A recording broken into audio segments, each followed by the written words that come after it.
Joffrey's name-day tournament. Seeing the interest in the princess, he continued, "You see, Sir Jaime was jousting against the youngest of Lord Tyrell's sons, so everyone bet on Sir Jaime. But Sir Loras unhorsed him. They say even the Master of Coin lost a fortune there.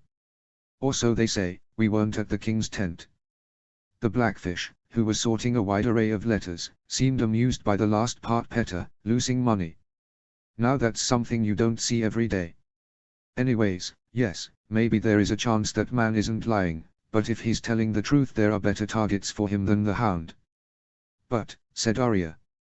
"No buts. This is war, princess. The Hound is just a soldier. I still want you to tell Sansa, and all the wargs, about that secret passage. Sansa, you won't hear it from her, but Marise was impressed by your skills. Although you didn't manage to walk the horses, she claims slipping into the skins of so many beasts half successfully is no minor feat. I'm going to put all wargs into this, but unlike the rest, you know the inside of the Red Keep." Sansa Stark, however, seemed upset. "What? No, uncle, please, I'm not. You are a warg, niece. And as told your sister, this is war. If my men can get into the Red Keep by a way unknown to Tywin Lannister because the king in the North's wargs can show them the way, I'd be mad not to take advantage of it." Sansa still wanted to protest, but her little sister grabbed her by. "When do you need them to know the passage?" "Tonight if possible, Lady Arya. I mean to attack in 2 days. But first, I'll make Tywin Lannister an offer he can't refuse. And Lady Sansa, I need your skills. The wargs tell me they find it easier to walk animals they've linked with before. I was hoping in your direwolf, but with her dead, talk to them, hear to their advice. I want your eyes and paws inside that castle. If Tywin is the man I remember, we won't need them. But in war, Elmar, you don't plan only for your best possible outcome." Arya 3. Elmar escorted her sister and her up to the warg section of the camp, but, fortunately, he was too scared to walk into it, so he relayed the Blackfish orders to Lord Twiskin's captain, a warg called Briar, and let them by Lyanna's bear cage. Not that Sansa would have let him, as the first thing she did after Briar greeted them was to ask to go to his command tent. The warg nodded and, on the way, called upon the birds. A weathered-looking woman in her 20s, or maybe she was younger but marked by a harsh life in the countryside, soon joined them. Arya smiled at the contrast between her sister and the wargs surrounding them. Everyone, including her, was dirty and dressed in some sort of leather cloth. Her sister, however, insisted in walking with her usual grace, dressed in a fine green gown completely unsuited to the countryside. But if Sansa realized that, she didn't let it be known. Once inside the tent and to Arya's surprise, Jack Nachgar slid inside. As an answer to Arya's queries, he simply answered, "A man has eyes and ears." Coincidentally or not, Sansa was already trying to slip under the skin of some animal inside the Red Keep and, frustrated as she kept failing, didn't whine about the additional witness. Witness who tried to ask what was going on, but the captain hushed him. Marise, in the meanwhile, was trying to encourage her sister to little avail, until she finally bursted. "Who in seven hells is warging into that creature at the same time I try?" she shouted, surprising Arya by cursing. Both Marise and Briar appeared dumbfounded, and Marise ran out of the camp to reprimand the other wargs, while Briar advised Sansa to wait until the other skin changer thought it was safe to leave the creature. Jaqen, however, looked the more surprised of the lot. "This is actual magic?" he asked. "What did you expect, Lorathi?" answered Briar. "Training," said Jaqen in a low voice, probably the first time Arya had ever seen him surprised or, more precisely, shocked by a turning of events. Eventually, Marise returned to the tent and informed that nobody was warging any animal in the Red Keep, which was to be expected, as none in the northern host, save Sansa and Arya, had even been in King's Landing, let alone bonded with an animal. Which, in turn, meant all looks came down on Arya. "I'm not even a warg," she protested, not without a hint of jealousy. "It's as it always has been," she bitterly, though. Sansa was older, prettier, could sing, dance, sew, play the harp, and now, she was even a warg. The one thing Arya would have really liked to be, her sister was as well. And just as Septa Mordane always complimented her, Briar had already started to do, now that Sansa was successfully slipping into whatever creature she has bonded after Lady's death. Well, thought Arya, maybe it wasn't totally fair. Both her and Sangza lost their wolves. Sangza's was death. What does it feel to have one's wolf die? She asked Briar and Maurice after instructing Sangza on how to find the passage in the room with the dragon skulls. Her sister, now looking for the dragon skulls room, wasn't listening. It's bad, recognized Maurice with a grave expression, but the first one is the hardest of all. When a man slips into an animal skin, he shares everything with the beast. Especially the pain, explained Briar. Some of our men have lost their animals in combat. A few are trying to bond with another one to carry on, but some are refusing to carry on, and we have left them behind at that big castle. Harengel, asked Arya. I. Direwolves, you do not tame or even merely walk wolves. You marry them. A direwolf and, as rumors say, raised from the day it came out of the mother's womb. That is tough, Arya Stark. You marry them. Arya thought if she felt that way about Nymeria. Somehow, she felt she did. Sangza finally came out of the trance. All right, it's in the dragon room. Where do I go now? It's dark in there, remembered Arya. So, answered Sangza with a defiance Arya never heard from her. Briar seemed to notice Arya's surprise and smiled. Just tell her where she has to go, said the captain. All right. There is door near the largest skull, you need to go through it. A door. And now you mention it, retorted her sister, annoyed. Can you open it? If the latch is not on. Finished Sangza, and went back to warging without waiting an answer from anyone. Briar finally laughed openly. Maurice, 3 coppers that she's warging into a cat. I am not taking that bet, answered the spearwife, laughing. You speak as if slipping into different animals makes a difference, noted Jaqen, who had been serious through all the exchange. Sangza had not stopped warging, so Arya assumed she was able to squeeze through the door and went exploring on her own. It does makes a difference, said Briar, regaining his composure. Once you'll slip into an animal, you'll share everything. His pain, his fears, his passions and emotions. What Maurice and several other do, warging birds, that's dangerous. And you don't want to walk prey either, Lorathi. I've heard with wargs you don't know if you're looking at the man inside the beast or the beast inside the man, said Arya, remembering old Nan stories. False, answered Maurice. A man can get a second life inside a beast, but a beast cannot get inside a man, not even after dying. Briar then leaned forward. But being inside a beast, especially a majestic one as a direwolf, changes the man. Your sister will never be the same she was before marrying her wolf, Arya Stark. Arya turned to look her sister, who had come out of her trance and listened to the wargs with a concerned expression in her face. I'm outside, she finally said. That door was opened. I think I'm by the river row, and it smells like there is fish around. That ought to be by the fish market, near the, was it the King's Gate, asked Maurice.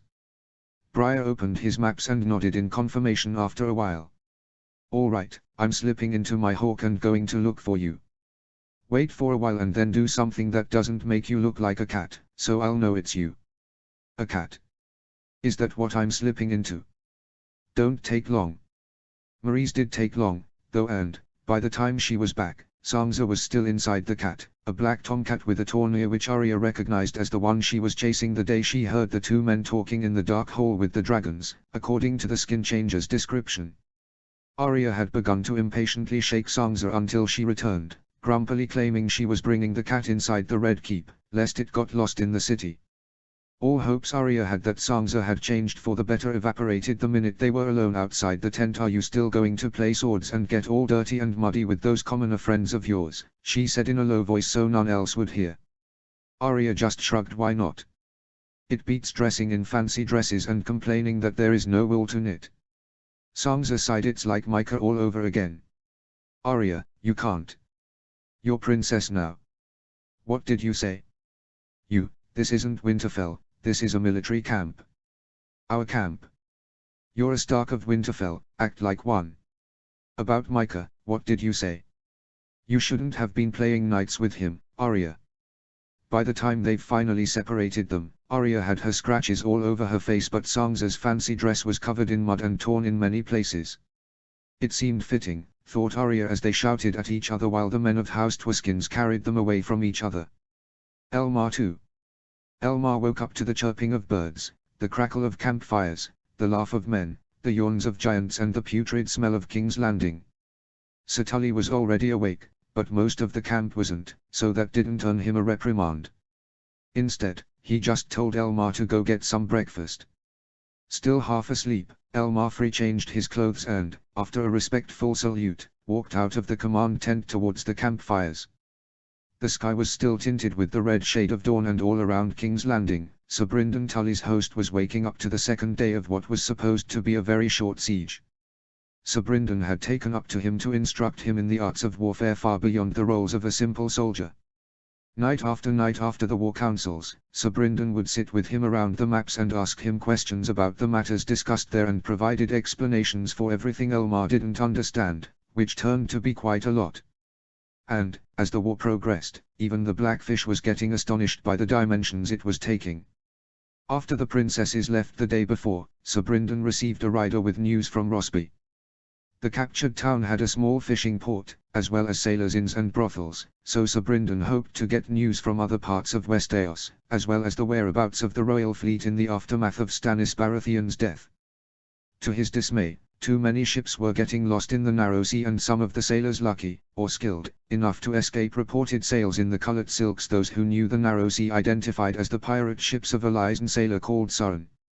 No news had come from the royal fleet, and Sir Brynden put most of the Wargs to scout the Blackwater, causing the loss of a wolf and a boar descendant from Lord Twiskin's infamous gigantic boar. To his relief, only a dozen or so ships were seen, escorting fishing boats through the Blackwater. Elmar, who had trained to become a knight all his life, dared to ask Sir Brynden about his concern for the royal fleet. After all, he thought, they were on land and in the same bank of the Blackwater as King's Landing.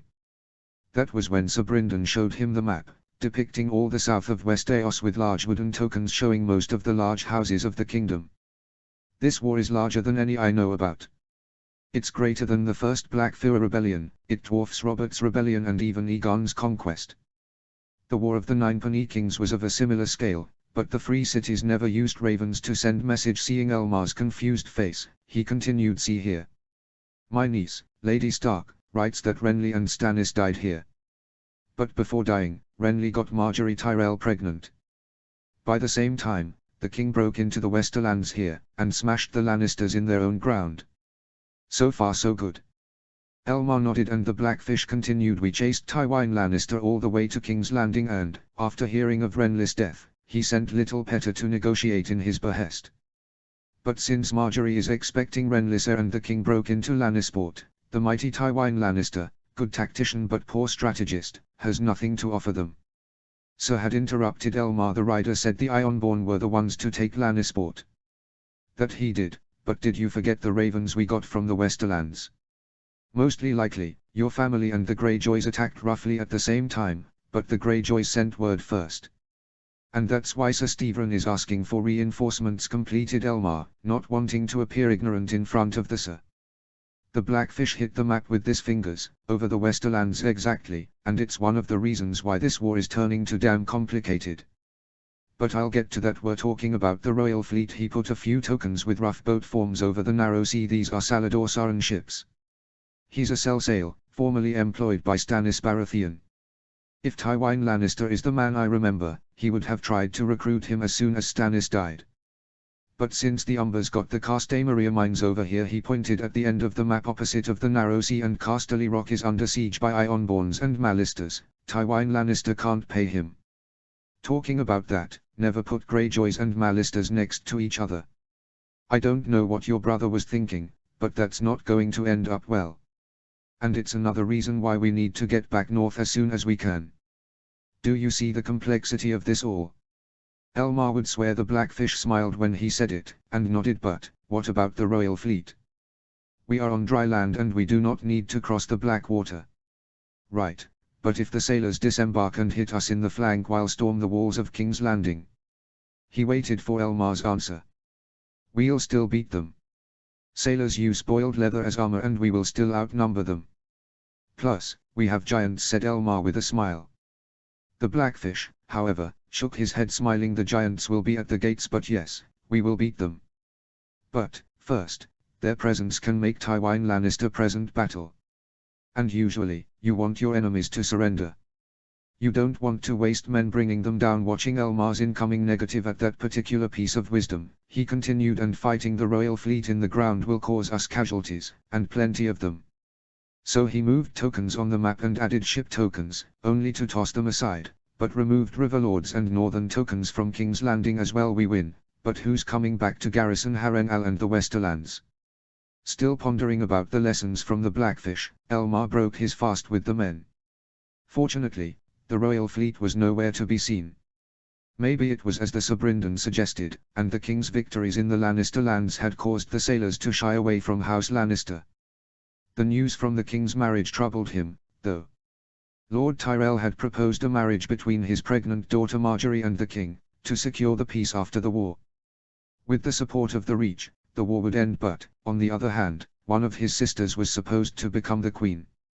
As far as they knew, it all depended on Edmure Tully. Fearing ravens were lost in a storm, and with the king sailing to Elmar's home to wed after that issue with the Westerling girl, Sobrindan's nephew hurried to the twins to break the news and make Robb Stark reconsider the marriage. Elmar had no idea what his father would do. One of the Mondaealists suggested to marry him to Sansa Stark instead of Arya as a form to compensate, but, the more he thought about it, Elmar didn't want it. Sansa was prettier and polite, but she was also a warg, and even seeing them every day and sharing meals with some of them haven't stopped Elmar of distrusting their kind. Harry Oncar Stark had suggested, instead, to proclaim Tommen Baratheon as Lord of the Stormlands, reserving the Iron Throne for Marjorie's son, and marrying Tommen to Sansa. To Elmar, that seemed folly. Placing a Baratheon as Lord of the Stormlands meant planting the seeds of a civil war. He may be a boy, but life in the twins always taught quite a lot of marriages and inheritances. He was thinking about the king's marriage and its effects on his own. He thought he was digging into that strategic thinking Sobrindan praised the young wolf so much for by doing so when he walked into the tent. The Blackfish was already in his best clothes, talking to the Wargmaries, famous for the hawk she waged and the arguments she had with Elmar, soon-to-be sister-in-law. As expected, the Blackfish was asking for sightings of the royal fleet and the defenders' disposition of forces. It didn't last much longer, and Sobrindan soon dismissed the warg and ordered her and her bird to rest. And then he turned to Elmar. "Have you eaten your breakfast?" Elmar nodded. "Good, because we have an old acquaintance of mine to meet. He styles himself the Lord of the Westerlands and Hand of the King." Elmar 3. Tully greeted Tywin Lannister, clad in a golden armor which shined in the sunlight. Lannister greeted back the Blackfish. Standing next to him, Elmar held the peace banner with the colors of the faith. Behind them, Vanvan trailed along, wielding a gigantic warhammer.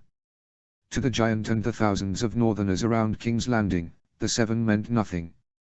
Yet it was the colors they needed to parley with the defenders of King's Landing. And atop the walls, the remaining Lannister troops and Goldcloaks couldn't stop staring at Vanvan in fear. The Lord of Lannister caught Elmar's eye looking over the walls, and the men on top. He just laughed. "Do you think your creatures will scare me, Blackfish?" Sobrindan, however, smiled in turn. "They aren't meant to scare you, they are meant to scare your men. And it is working." Lord Tywin Lannister, however, seemed unfazed. "I have to recognize, they look like those elephants the Golden Company had at the Tiroshi shores back in the days of the Ninepenny Kings. Do you remember how they ran over their own riders when we charged at them?" I do, Lannister. I don't remember giants doing so at the Green Fork." "You surely don't mean to tell me you expect that to happen when I break open the doors of King's Landing like we did at Tiosh, right? I hear it didn't happen when the young wolf smashed the walls of Lannisport either. Tell me, Lord Lannister, do you still style yourself Shield of Lannisport?" All the colors faded from Tywin Lannister's face. Had he not been next to Sobrindan, Elmar would have been terrified. "State your business, Tully." "My business are the walls of this city, Lannister. Unless you're willing to concede defeat." "Men atop a wall are worth 10 below," replied Tywin Lannister. "And giants are worth 100 at either side of a wall. Tell me, Tywin, with which men do you expect to defeat the Tyrells, even if you were to hold us back?" Snarled back Sobrindan. "And don't tell me the Tyrells are on the wrong side of the Blackwater. You don't have the Royal Navy with you, you won't stop them from crossing." Apparently, Tywin Lannister was expecting to play that card, given how disgruntled he was at Sobrindan's words. Instead, he chose a different tactic. "And what makes you think they'll attack the king, Brynden?" My own men are negotiating with Lord Tyrell as we speak. Mayhaps I am holding you back while the Tyrells jump on you. Sir Brynden bursted in laughs. Yeah, right, and they'll deny Marjorie's little kid the Iron Throne, right? No Tywine, you stand alone. Luckily for you, I may just be convinced to leave. Elmar thought Tywine Lannister was now looking all his years and was nothing but an old man in a ridiculous armor. Seeing how Lord Lannister wasn't responding, Sir Brynden continued. The king has taken over the Westerlands, and have hostages for most of the important houses there, including your own.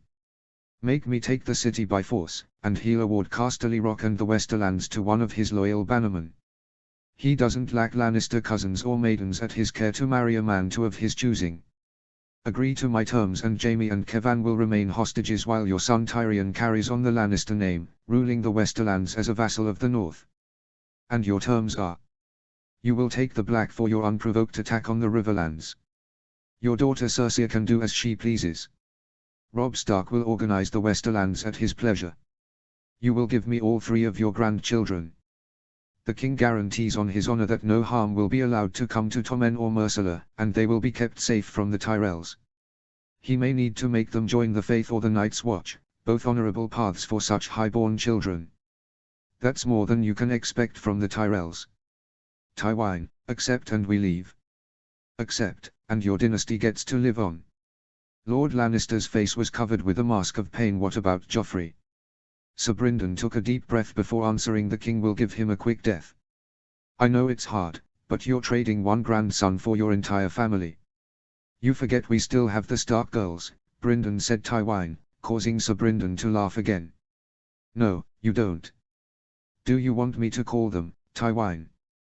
The Blackfish waited for Tywine's answer. None came, and Sir Brynden called a soldier of House Twiskins. Bring him in, he said. The soldier muttered something in the old tongue, and Van retreated to the camp. He returned quickly enough, carrying an old man with him. Lord Tywine eyes opened in horror when he saw him, and Sir Brynden spoke. Make us attack, and your brother will be the one to thrown from a catapult. He won't be the last. House Lannister can still go the way of the Rains. Van retreated back, carrying the man Elmar finally identified as Sir Kevan Lannister with him. Lord Lannister took a long time to recompose himself. He seemed to be holding back from attacking Sir Brynden single-handed. Finally, he instructed his squire, a Lannister by the looks of him, to hand him over a package. You made your threats, Tully. This is mine, he said, carefully handling over a clay jar to Sir Brynden. I think you still remember your arrival to the Stepstones back in the days of Aegon V. Sir Brynden opened the jar and his face turned to the same fear Elmar saw when Tywine looked at his brother Kevan. I'll expect your answer by tomorrow morning, Lannister managed to say Sir Brynden. He turned around, handling the jar with a lot of care, and walked back to the camp without riding his horse. What's that, sir? Asked Elmar, only to be answered later by the sir. Sir Brynden marched into his tent, followed by Elmar and the soldier from House Twiskins. Letting the jar rest with care as far as possible from the oil lamps lighting the place, he ordered the Twiskin soldier to bring him Sansa Stark. His instructions to the princess were simple: he needed eyes in the Red Keep, and didn't care in the slightest if she didn't like to have her gift. When the princess left, he finally turned to Elmar. Wildfire, he simply said. He looked like he had aged 20 years. Regular, and inconclusive meetings were held during the day. They only served to make Elmar familiar with what wildfire was. And it was bad. And if the giants tried to round the gates, they would indeed panic like Lord Lannister said the moment wildfire was tossed upon them. Overall, their best chance was for Tywine Lannister to accept the king's terms. They didn't have news until late in the night. A disheveled Sansa Stark broke into the tent during the war council, getting everyone's attention. Lord Tywine was willing to accept your offer, said the princess, breathing hard, but he fell dead after dinner. Queen Cersei says she is in charge now. Silence fell upon the tent. A mother won't give away her sons, finally said Sir Brynden. He looked around, to the men around him, to the oil lamps, to Princess Sansa, to Elmar and to the wildfire jar. Everyone leave, he said. Elmar, fetch me Maurice. Elmar did as ordered, and once Maurice was again with Sir Brynden, was ordered to wait outside and prevent anyone from entering the tent. Sansa 4. He's ordering me around like a common soldier, bitterly thought Sansa as she left her uncle's tent. A part of her understood the reasons why she was ordered to slip into Balerion, that was the cat's name, as she found out that afternoon to spy on the Lannisters. But there was other part which was called Lady and lately Princess by everyone else, and that part did not belong there. That part couldn't be a warg, because wargs were feared. And there was another part, the one which has awoken with Lady. The part who despised warging Balerion, not because it wasn't ladylike, but because the cat's claws were too feeble to rip Joffrey's throat. That was the part of her longed for Lady, for her powerful legs and strong jaws as well as her love. Warg Sansa relished on fear, night and the stalking of prey. Lady Sansa craved for love and knew her place to be a castle, her armor courtesies instead of furs. Camping with the wargs of House Twiskins wasn't good for Lady Sansa Stark, but wasn't enough for Warg Sansa. She didn't know what to do. And, under the sea of stars, she realized she hadn't moved from the tent's exit in the slightest. El Marfrey, her uncle Brynden Squire and Arya's betrothed, was already accompanying Maurice towards the tent. Sansa looked around. There were doves around the tent, which felt weird in the middle of the night. Her first instinct was to reach them, but she held it back. Doves were prey, and the few lessons she had with the wargs was that prey wasn't to be slipped into. She still looked at them. She could feel something odd, but didn't really know what it was. "Is something wrong, my lady?" asked Elmar, coming out of the tent and looking at her, staring at the dots. Sansa let go of her thoughts. It sort of felt like the third eye the skin changers talked about, and smiled at the little boy. "Nothing." "Oh, good. Sir Brynden doesn't want anyone near the tent, my lady." Still keeping her smile, she made a small nod and asked the boy to escort her back to her tent, but the squire refused, mumbling something about orders. Ever courteous, Sansa claimed to understand that and went back to the dirty tent where the skin changers of Queenscrown, and now her, slept. Like a common soldier, she thought. Wargs, giants, cavalry and siege weapons were placed around the camp at the places where they should be, unlike her, and special care was put into latrines and drainage. Large contingent of archers and pikesmen watched the barricades along the camp, but that still left plenty of room for infantry to set up camp wherever they wanted. So it really came to no surprise that the men of Winterfell and Castle Serwyn had chosen to camp by the men and women of Queenscrown. Winterfell had its own giants, and, of the major houses marching under the Blackfish, only Winterfell and White Harbor were completely friendly to Twiskins and its wildlings, giants and skin changers. Unfortunately for Sansa, it meant her status as a skin changer couldn't be hidden. It also meant Arya was also camping with her, naturally making fast friends of every lowborn soldier she could find and mistreating her betrothed. Without their father, it had turned hard to keep the peace with her sister. Back at Winterfell, Sansa sometimes felt her little sister was jealous of her skills, but never knew for certain. At the gates of King's Landing, Sansa knew for certain Arya was jealous of her gift. Her little sister, however, was no longer antagonizing her directly. She still behaved like a stable boy, but she knew that wasn't directed at her. Over lunch, Arya had muttered something about the pack surviving and asked Sansa to help her retrieve Nymeria when everything was done. Sansa, in part trying to make amends, had agreed. If Arya's wolf was guilty of something, was of biting Joffrey's hand instead of throat. And a small part of her desired to walk Nymeria. Her sister's pet wasn't Lady, but was a direwolf still. She knew that was wrong. Nymeria was Arya's, and she wasn't going to steal from her, no matter how much she desired it. Father wouldn't approve. When she reached the camp, Arya was already asleep, as everyone else was. As Sansa slid in her mattress and covered with furs, she wished she knew how to fix whatever was wrong between her and Arya, and for Arya to behave for once, of course. As she drowsed, she tried to remember warrior women. Arya would know them all, but Sansa had always looked at her mother and the Targaryen queens as a role model. Right now, at the shadow of that disgusting city, she couldn't tell herself to be brave as her lady mother, because her lady mother was no warg. The Mormont women were known to be warriors, but they had all gone west with Robb. She slept thinking about the she-wolves who ruled the north following the death of Lord Byrne Stark. In her dreams, the old longboats of the Iron Fleet sacked all along the stony shore, until the Lords Karstark and Mormont of those times descended on them, setting them on fire. She thought she was smelling the burning wood in her dreams. She even dreamt about the loudest sound she's ever heard, accompanied by the shouting of men, women and giants. Which was weird, because there were no giants south of the wall back then. And someone finally shook her and woke her up. King's Landing was on fire. Huge green flames erupted behind King's Landing's dark walls and burning debris fell everywhere both inside King's Landing and onto the northern camp. As the men of Queen's Crown and Winterfell did their best to calm the giants, a mailed hand descended on her shoulder. "Tell me what's happening at the Red Keep," ordered her uncle from behind her. He didn't even look at her. Instead, he was focused in the green flames erupting behind the Dragon Gate with a terrified expression on his face. Behind her, the seemingly hardened Warg seemed about to burst crying.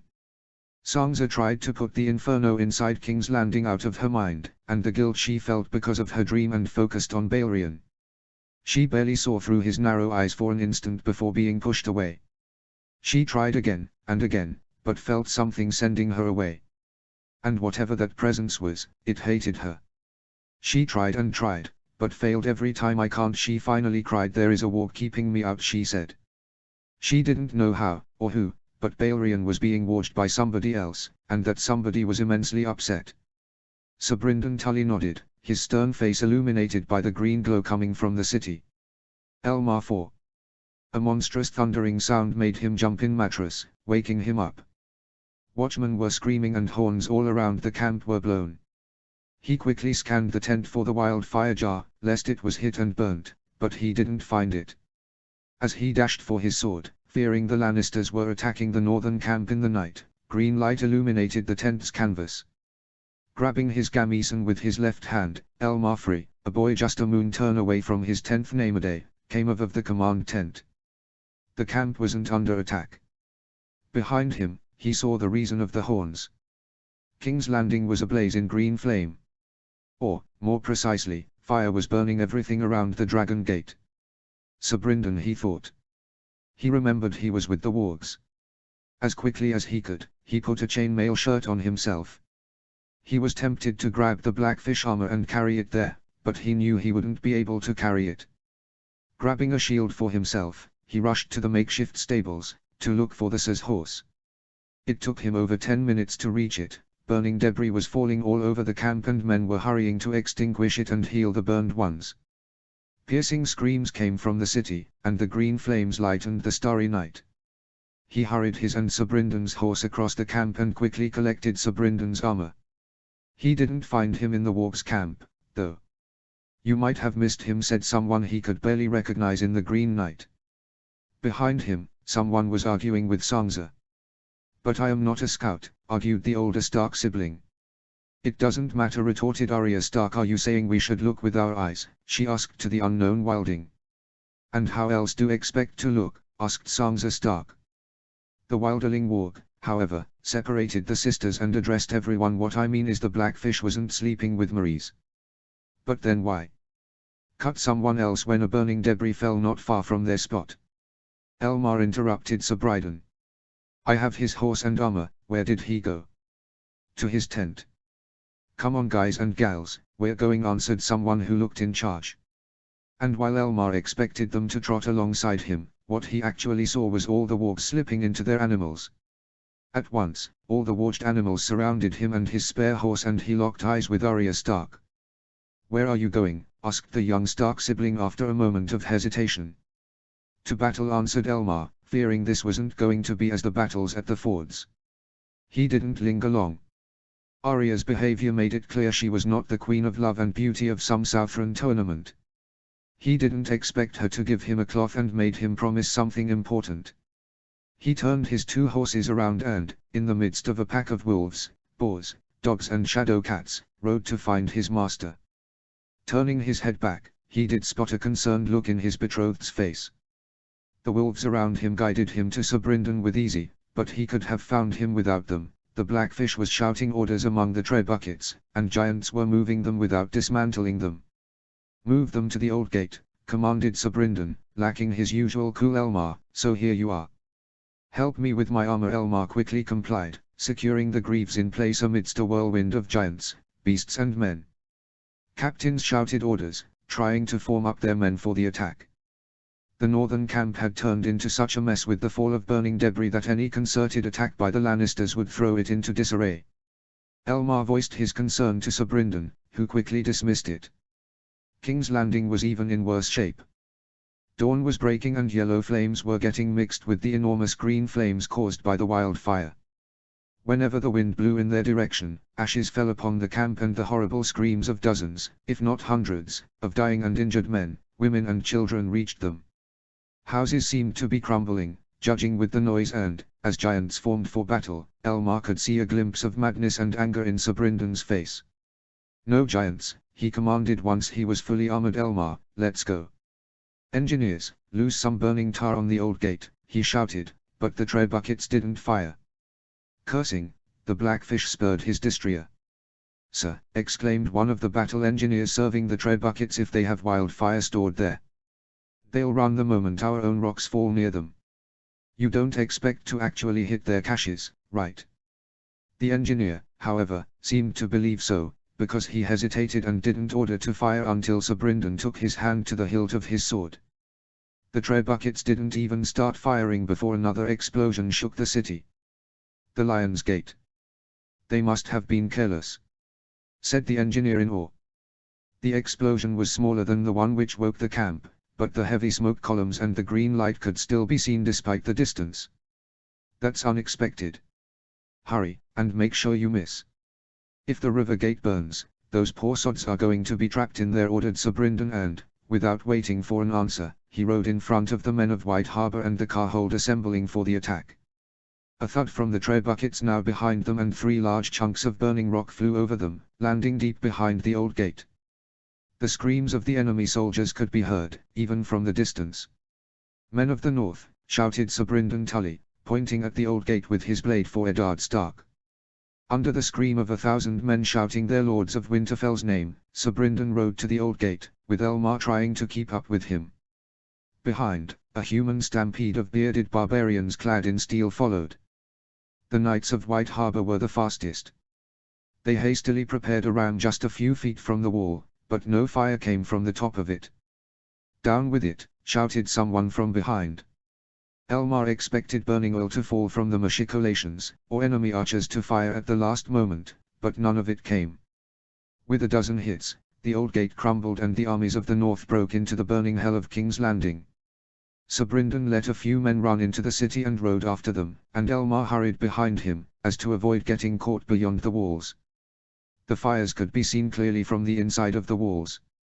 The areas around the Lion and Dragon gates surrounded the city in massive yellow and green flames and the air was filled with ashes. No gold cloaks defended the old gate.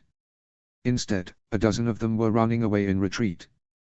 To their sides, scorpions laid abandoned and carefully stashed wildfire caches were seen inside buildings. "Stop! Gold cloaks, stop right where you are!" shouted the Blackfish to no avail. Before the retreating gold cloaks could turn into a corner, he pulled a bow and arrow and hit one of them right in the back. "Stop or I'll kill you all!" He shouted again and this time it worked. "Sir Wylis, gather all the gold cloaks and Lannister guards you can find, and put down those fires. Men of the Carhold, with me." The gold cloaks stood frozen in shock at those orders. To add to their surprise, Sir Brinden didn't lead their men straight to the Red Keep, but through a sideways which, as far as the gold cloaks were concerned, didn't lead anywhere. With one last look behind, Elmar could see Sir Wylis Marndale taking over the remains of the city watch and organizing squads of both northerners and southerners to bring down the buildings near the fire to stop feeding it, and raiders going to the Blackwater to set up a human chain of buckets. From the old gate, more northerners and the survivors from Dare and Harrenhal were flowing inside the city. He didn't have time to ponder on their chances of success. Sir Brinden was following the Warged wolves leading the way towards the secret passage Arya Stark had told them about. Unfortunately, Lady Sansa had only one chance to go that way with her Warged cat. Maurice had spotted the cat from the air, and he hoped the half-wilding scout and the 2 princesses were in the war camp, outside the walls, trying to guide the wolves in the proper path. They met no resistance among the way. People was running all around the streets, but ignored them. The Blackfish ordered them to go help the fire brigades, but whether they'd do it or not, Elmar couldn't know. After a few bad turns, and getting dangerously close to the areas on fire, they finally found a muddy and dark entrance and the wolves lead them inside. The hallway, if that's what it was dark and unguarded. At the sides of the column, men lit torches to light the way, and the heavy metal boots resonated over the stone walls. Elmar feared the noise would alert the Lannister soldiers, and without a fire to fight, they wouldn't hesitate to fight them. None came, though, not even after the path twisted and they had to slip inside windows and holes. Elmar began to doubt they were really breaking into the ancient fortress built by Maegor the Cruel, until the torches lit the skulls in a wall. He couldn't prevent a scream to come of his mouth, and he wasn't the only one. Giant, dark elongated skulls decorated the wall, with teeth longer than daggers. Silent, they watched over the intruders from empty eye sockets, and turned bigger as they walked deep into the ancient Targaryen stronghold. Dragons recognized Elmar. He couldn't see the expressions of the men surrounding him inside their helmets, but he could tell the column was slowing down at the sight of the dragon skulls. Finally, a light came from a side. 3 northern rangers went forward, their bows ready, and entered inside the new room. Their targets, whoever they were, died screaming. With a hand gesture, Sir Brynden ordered the men to follow to the other room. Elmar's heart shrunk when he walked in. The hall led directly through the courtyard and, across, to Maegor's keep. Lannister archers and crossbowmen were running above the walls, ready to fire upon the northerners. He watched as northerners came from behind him, carrying wooden planks and logs. They've hastily assembled a crude ram and ran under it into the courtyard. Arrow fire descended on them from all sides, and Sir Brynden ordered his own archers to fire at the defenders. He saw an arrow hit one of the northerners in the knee. Bleeding and shouting, the poor man crawled away from the ram, holding his knee, and no less than 4 bolts fired from above killed him.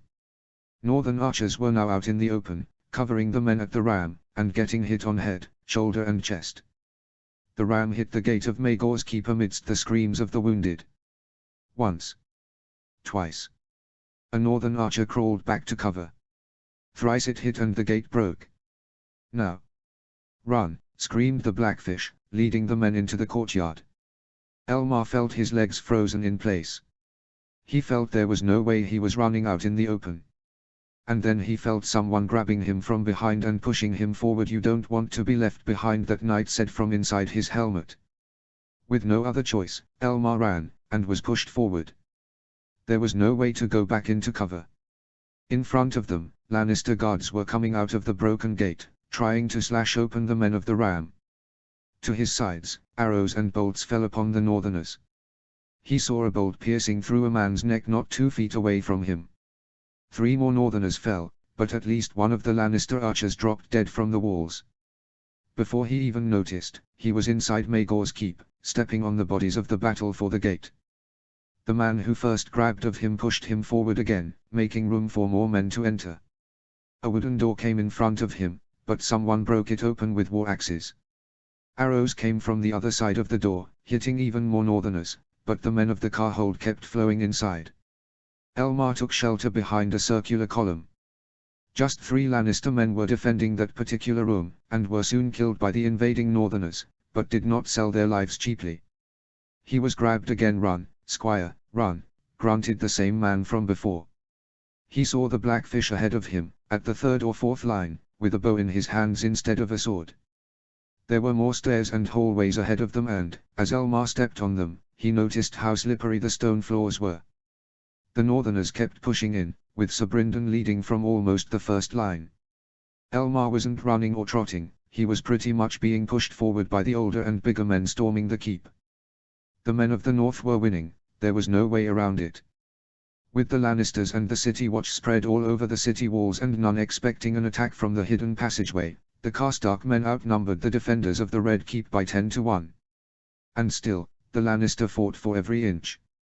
Every hallway, every door, every spiral stair was a barricade and a chance for the lions to pound them with arrows.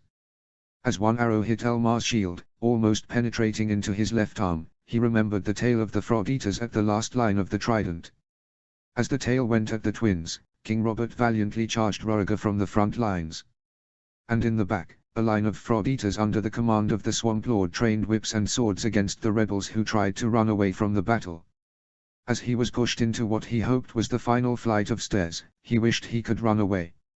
If he could, he hoped the Blackfish didn't have a line of frog eaters waiting to slash him open for deserter. Arrows flew above him, and only Elmar's small, Childish, size prevented him to get hit. Finally, the Blackfish cut his way through the last barricade and the scream of women greeted them for a change. In front of the astonished and battle-hungry northerners, dozens of noble ladies ran screaming, escaping from a well-adorned room.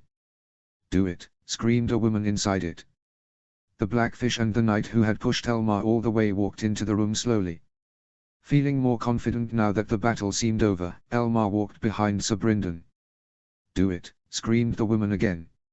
More women's screams came from behind him, where the men of the Carhold were reaching the top of the stairs, but Elmar was fixed on the scene in front of him. Queen Circea, he recognized her from Joffrey's name day tournament, was pleading to a bald old man in dark chainmail. Princess Myrcella was sitting next to her, horror sculpted in her face. "Do it," commanded Circea, jumping at the bald man, who made no sound. Turning around, the queen faced the Blackfish, the Carhold knight and Elmar. Myrcella took advantage of the distraction and ran, hiding herself behind Elmar. With a look of utter contempt, the queen pulled a dagger from her dress. "Mum!" "No!" shouted Myrcella, and Elmar looked in horror as Queen Circea cut her wrists. The Carhold knight jumped ahead, trying to get a hold of the queen and stop the hemorrhage, but the bold man stood in front of him, without saying a word. Women were still screaming by the stairs, and the Blackfish turned around towards his men, shouting something about leaving them alone and getting the finest whores of King's Landing later on. The discussion behind Elmar turned heated, and Princess Myrcella grabbed him tightly. Elmar, however, was looking at the Carhold knight. His armor was expensive, and highly ornate, with the Karstark sunburst carved on the metal. He had his long sword unsheathed, dripping blood on the fine Mirish carpet, and advanced slowly towards the bald man. "Who is that man?" asked Elmar to Myrcella, without turning back. "Sir Ilyn Payne, the King's Justice," answered the scared princess. "Who's the Karstark man?" Elmar shook his head. He just didn't know. The man stopped in front of Sir Payne. "That's my king's sword you're wielding, sir," he said, pronouncing the last word with all the contempt he could muster. Sir Payne only crackled his tongue.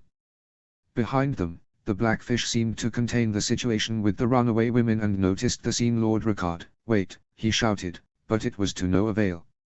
Lord Rickard cast dark stroke at Sir Ilyn Payne, but the old executioner moved aside and unsheathed House Stark's ancestral Valyrian steel blade. The old men danced at each other in the small confines of the luxurious room, steel and Valyrian steel singing as they clashed. Elmar tried to shield Myrcella, as any knight should do, and half hoped he had a crossbow, or a bow, to end the fight. He quickly realized, though, that it was a matter of honor and not just war. Sir Ilyn Payne had to be the man who executed Lord Eddard, and the Lord of the Carhold was working to get his vengeance. Sir Ilyn, however, was no slouch. Lord Karstark was tired from the battle and fighting with a shorter and inferior blade. Neither man was young. Soon, Lord Karstark was defending himself from Sir Ilyn Payne's stockades, which came slower than those expected from a younger fighter. Maybe a bit desperate, Lord Karstark bashed Sir Payne with his shield, screaming as he pushed him away, and unleashed his common steel sword at him, drawing blood for Sir Ilyn Payne's left arm. He closed the distance and pressed his advantage, and it was now the executioner who was in the defensive.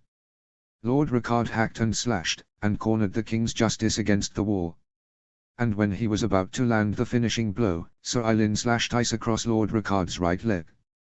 The Valyrian steel penetrated the battered steel greave and Lord Rickard fell to his knees howling in pain. Sir Ilyn raised ice for one last hit, and Lord Rickard Karstark drove his sword into the executioner's head from below. In full view of Elmar, Princess Myrcella, Sir Brynden and half the victorious northerners, Lord Rickard Karstark forced ice away from the executioner's dying hand, grabbed it with both hands and bled to death from the injury of his leg. Outside the Red Keep, the men from the south, the giants and the men from the north still fought the fire which was engulfing a third of the city. The wildfire had finally burnt itself out, and the remaining caches were carefully put out of the way. Looking out from a window, Elmar wondered how much of the city would remain standing by nightfall. John v. A light morning snowfall started by the time he reached the gates of Winterfell, reminding him games from his childhood years as well as his former last name. He wasn't a Snow anymore. The new guards saluted him as a Stark, coming back home alone. Jon Stark recognized them as young squires and trainees. His brother had taken the best of the North to war, so it was up to the Green Boys to replace the men currently marching to King's Landing and occupying the warmer lands west of the Golden Tooth. 3 riders came to welcome him once he was inside the outer walls. Sir Roderick was the first, sharing the horse with Little Rookon, and Maester Salaron was the second one. The third rider, however, was the one who surprised him, Bran. "But, what? How?" blurted Jon Stark.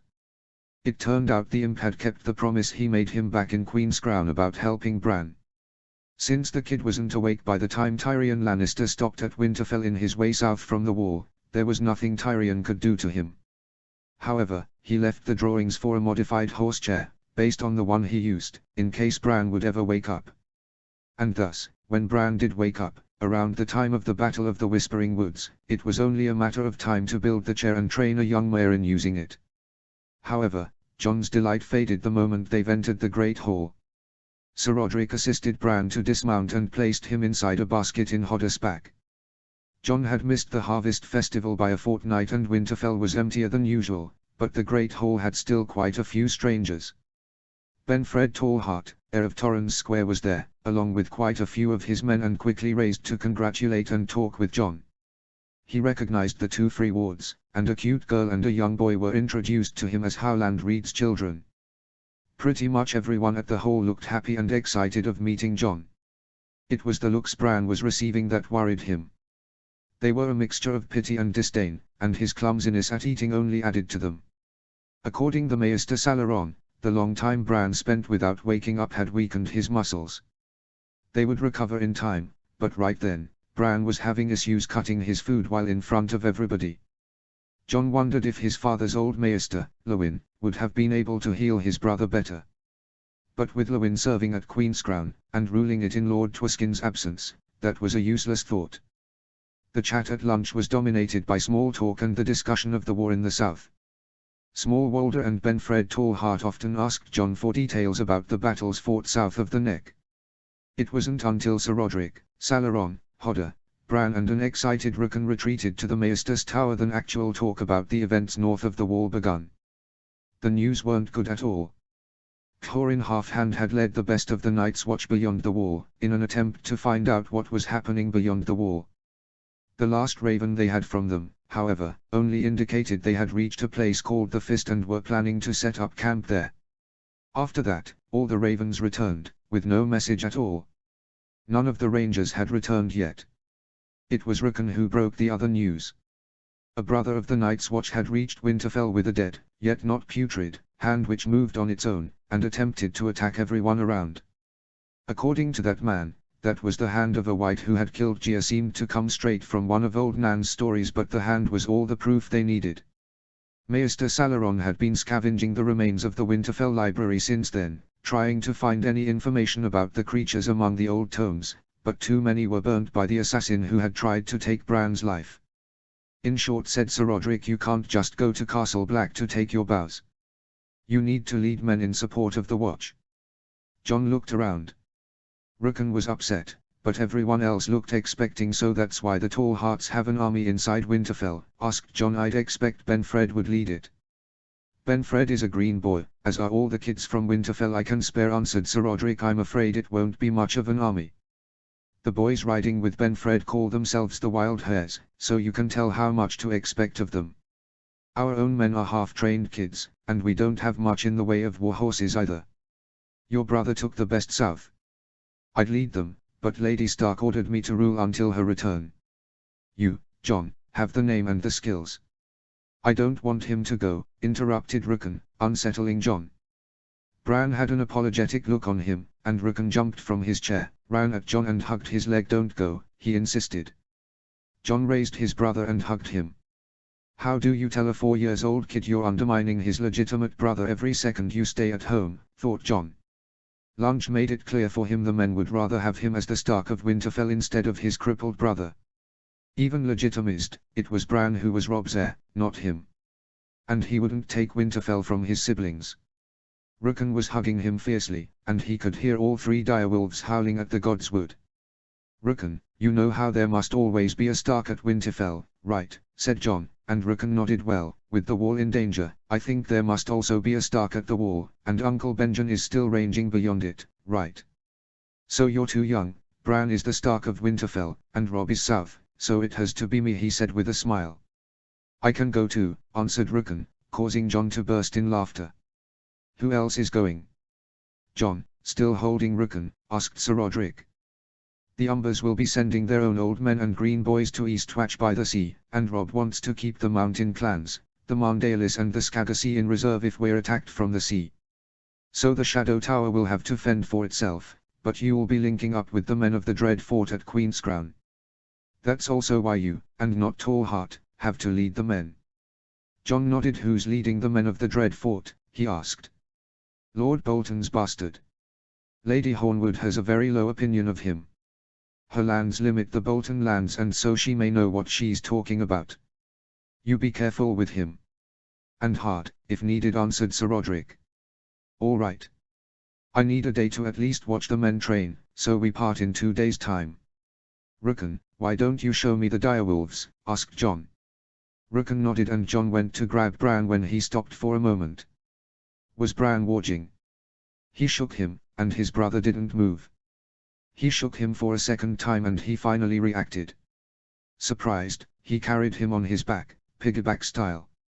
Everyone would know why he was carrying him. But it also looked as two brothers playing instead of a servant carrying a crippled boy. He reached the Godswood and was immediately greeted by 3 friendly direwolves. Nobody else was there, due fear of the direwolves, as Jon expected. Are you a warg? He bluntly asked Bran the moment he put him in the ground. Bran smiled for an answer, and I think Rickon is as well. It's awesome. I can run, I smell better, I hear things none else can. Maester Salaron doesn't let me go out to the Wolfwood to hunt, though. You have to talk to him, Jon, he said. Jon took a sideways glance to Rickon, who was busy playing with Shaggydog. He took another look at Bran. He was too thin. Jon had no idea how much time it would take for Bran to be able to move his arms comfortably, but he had an idea how much time it took to regain the lost weight, and that time was long past. Bran, how much time are you expending inside your wolf? Just a bit, well, a lot. But Jon, you understand it, don't you? Why would I want to be in this broken body when I can be Summer? You're not broken, protested Jon. I am, everyone says so. But when I'm a wolf, I'm not broken. I can run, I can jump, and I can hunt, if Salaron would let me. And there is more, Jon. I've been having dreams about this 3-eyed crow, and he tells me I can fly. Jon, he's shown me what it's beyond the wall. Bran turned all serious. The dead are rising, Jon. The 3-eyed crow showed me, and Hojan dreamt about it too. And it was a green dream, so it's true. But the crow says he'll teach me how to fly, and we can push them back. I need to go meet him beyond the wall, though. All joy had vanished from Jon's face. He heard Rickon making splashing in the pond. If he was a warg, and was able to walk Shaggydog, he would never remember a time in which he wasn't bonded with the wolf. Barrock never spoke to him about the risks of warging from such a young age. Bran, however, was worrying him. Bran, you can slip into a bird and fly, you don't need to go beyond the wall for that. But it's dangerous. Bran, you're not a wolf, you're a boy. You need to eat, you need to exercise your arms, and you need to remain human. And you can't go beyond the wall, it's too dangerous. Bran, of course, remained unconvinced. Robb went to war and nobody told him it was too dangerous. And you're going to the wall with that bastard who's said to hunt people. And I don't want to go, but what if we can't defeat the dead because I remain broken here? Bran, don't call yourself broken. Broken, insisted Bran. Jon sighed. All right, listen. I'll scout beyond the wall. And if this 3-eyed crow is so important, I will personally escort you to him. But you have to promise me you won't slip into Summer more than 2 hours a day, you will eat and you will make your exercises. Jon remained with his siblings until dinner. By then, it was clear to him both of them were wargs, and both needed urgently training, lest they lose themselves in their wolves. Worried about the days to come, he gave Salaron a letter for Robb. 2 days later, he rode north with a host of green boys, towards his meeting with that bastard of Bolton and maybe the dead beyond. Behind him, A raven flew to Riverrun desperately asking Robb to send a warg to Winterfell before it was too late for his younger siblings. Arya 3. As she expected, Sansa was in the throne room. Where she belongs, thought Arya. No matter how much the wargs praised her fast-developing skin-changing skills, it was caught where her older sister shone. 2 days have been through since the battle. The fires had finally been mostly extinguished and only a few houses were still burning, surrounded by rubble and kept in check from the trenches the Northerners built to keep it from spreading. Uncle Brynden was sitting in a stool beneath the Iron Throne, holding court. At a table to his right sat Lord Varys and Grand Maester Pycelle, the last remaining members of King Robert's small council. Pretty much everyone else was new to court, thought Arya while she looked for her sister among the crowd. The room was so filled with Northerners it almost felt like a harvest festival at Winterfell. There even was a black brother from the Night's Watch, who had apparently arrived days before Tywin Lannister and his army. But home didn't have that huge, ugly, chair made of swords presiding over the Great Hall. Looking with her eyes, Arya recognized Zalabaxho, all dressed in feathers, and a couple of other courtiers she knew by sight but had never bothered to learn their names. A young, homely man with a great cluster brooch saluted her, but she didn't return the gesture. Beneath the throne, her uncle was listening to members of the shipbuilders and carpenter guilds. Apparently, the merchants were asking Sir Brynden to honor some incoming payments to the Bravo Sea Iron Bank. Arya stopped to listen. If there was something she was better than Sansa at, it was numbers. The merchants wanted to use their own gold to finance part of the rebuilding of King's Landing, but they wouldn't be able to do it if the kingdom defaulted on the Iron Bank. Arya idly wondered how much coin was needed to rebuild King's Landing. She knew some southern merchants were richer than a few old houses, but she doubted they could finance such an expense on their own. Sir Brynden let them know that given the Lannisters' involvement in the fire, he would discuss with the king and the small council about using Lannister gold, but insisted he couldn't give any assurances in that matter. That, however, seemed to satisfy the merchants. Arya wondered which king he meant. Renly was rumored to have left his wife pregnant before dying. Joffrey had been thrown into one of the black cells the moment Janos Slynt turned him in, and she doubted Robb would want to pay the Iron Throne's debts. Still pondering about that, she finally spotted Sansa in a corner, surrounded by people who weren't paying her any attention. Sansa saw her while Arya was squeezing people to reach her. Putting her hand on Needle's pommel helped for that, but didn't greet her. Instead, she had her gaze fixed upon the Iron Throne. By the time Arya reached her, the pyromancers were brought to the Blackfish. "It still has the blood splatters." "The throne, I mean," said Sansa when Arya was finally next to her.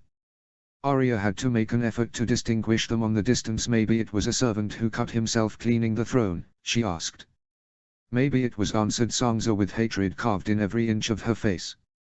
Arya had the distinct impression that her sister was hiding something. She looked away from the throne. Following her eyes, Arya spotted Myrcella and Tommen among the crowd. While their older brother was thrown in a cell, next to the one Janos Slynt was sent the moment Sansa and Arya demanded it, the two younger siblings remained hostages of the king in the north but were otherwise given freedom of the castle. "They say Myrcella wants to ask mercy for her brother." "As they made me ask for father," her sister said. The comment put some wheels into motion in Arya's mind.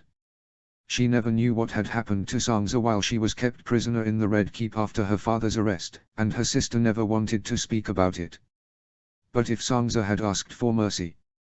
"So that's why you were smiling when father was brought to the Baelors September," she said. She had long been wondering if Sansa was happy because she was with Joffrey, or if she was putting an act, or something else, but expecting mercy for their father explained it. "I wasn't smiling." "Of course you were," answered back Arya, almost blurting out a well-deserved "you stupid." She held that, though. They were in public after all. "But Joffrey killed father anyways." Sansa nodded. "He called that mercy." "If Myrcella asks for mercy, I'll ask for mercy as well." Arya looked up to her sister's face in surprise. She was nothing like the girl who had left Winterfell.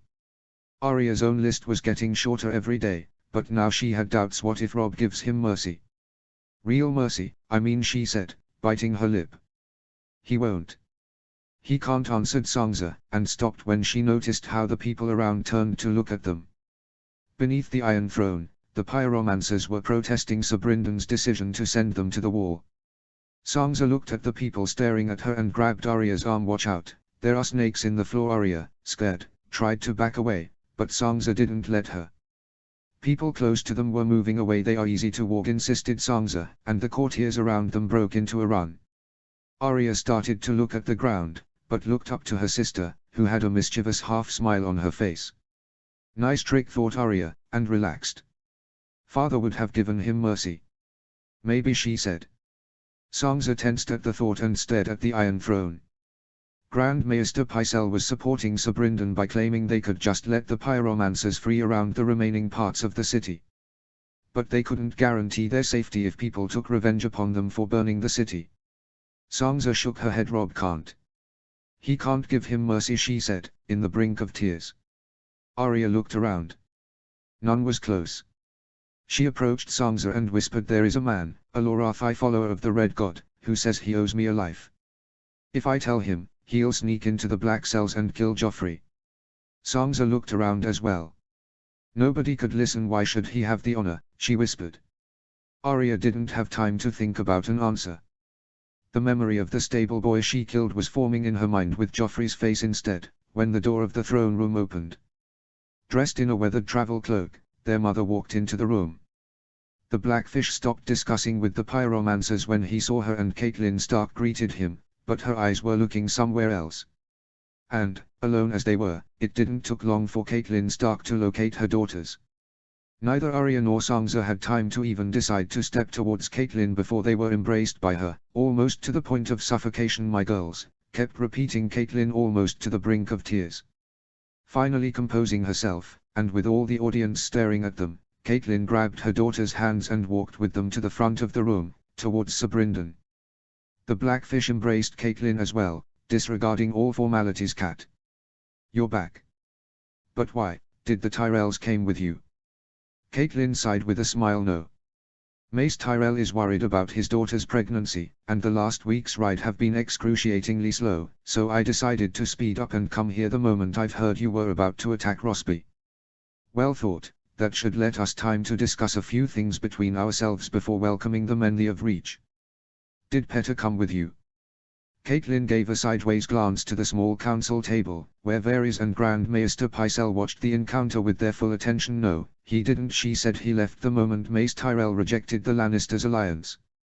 If he didn't return here, I have no idea where he might be.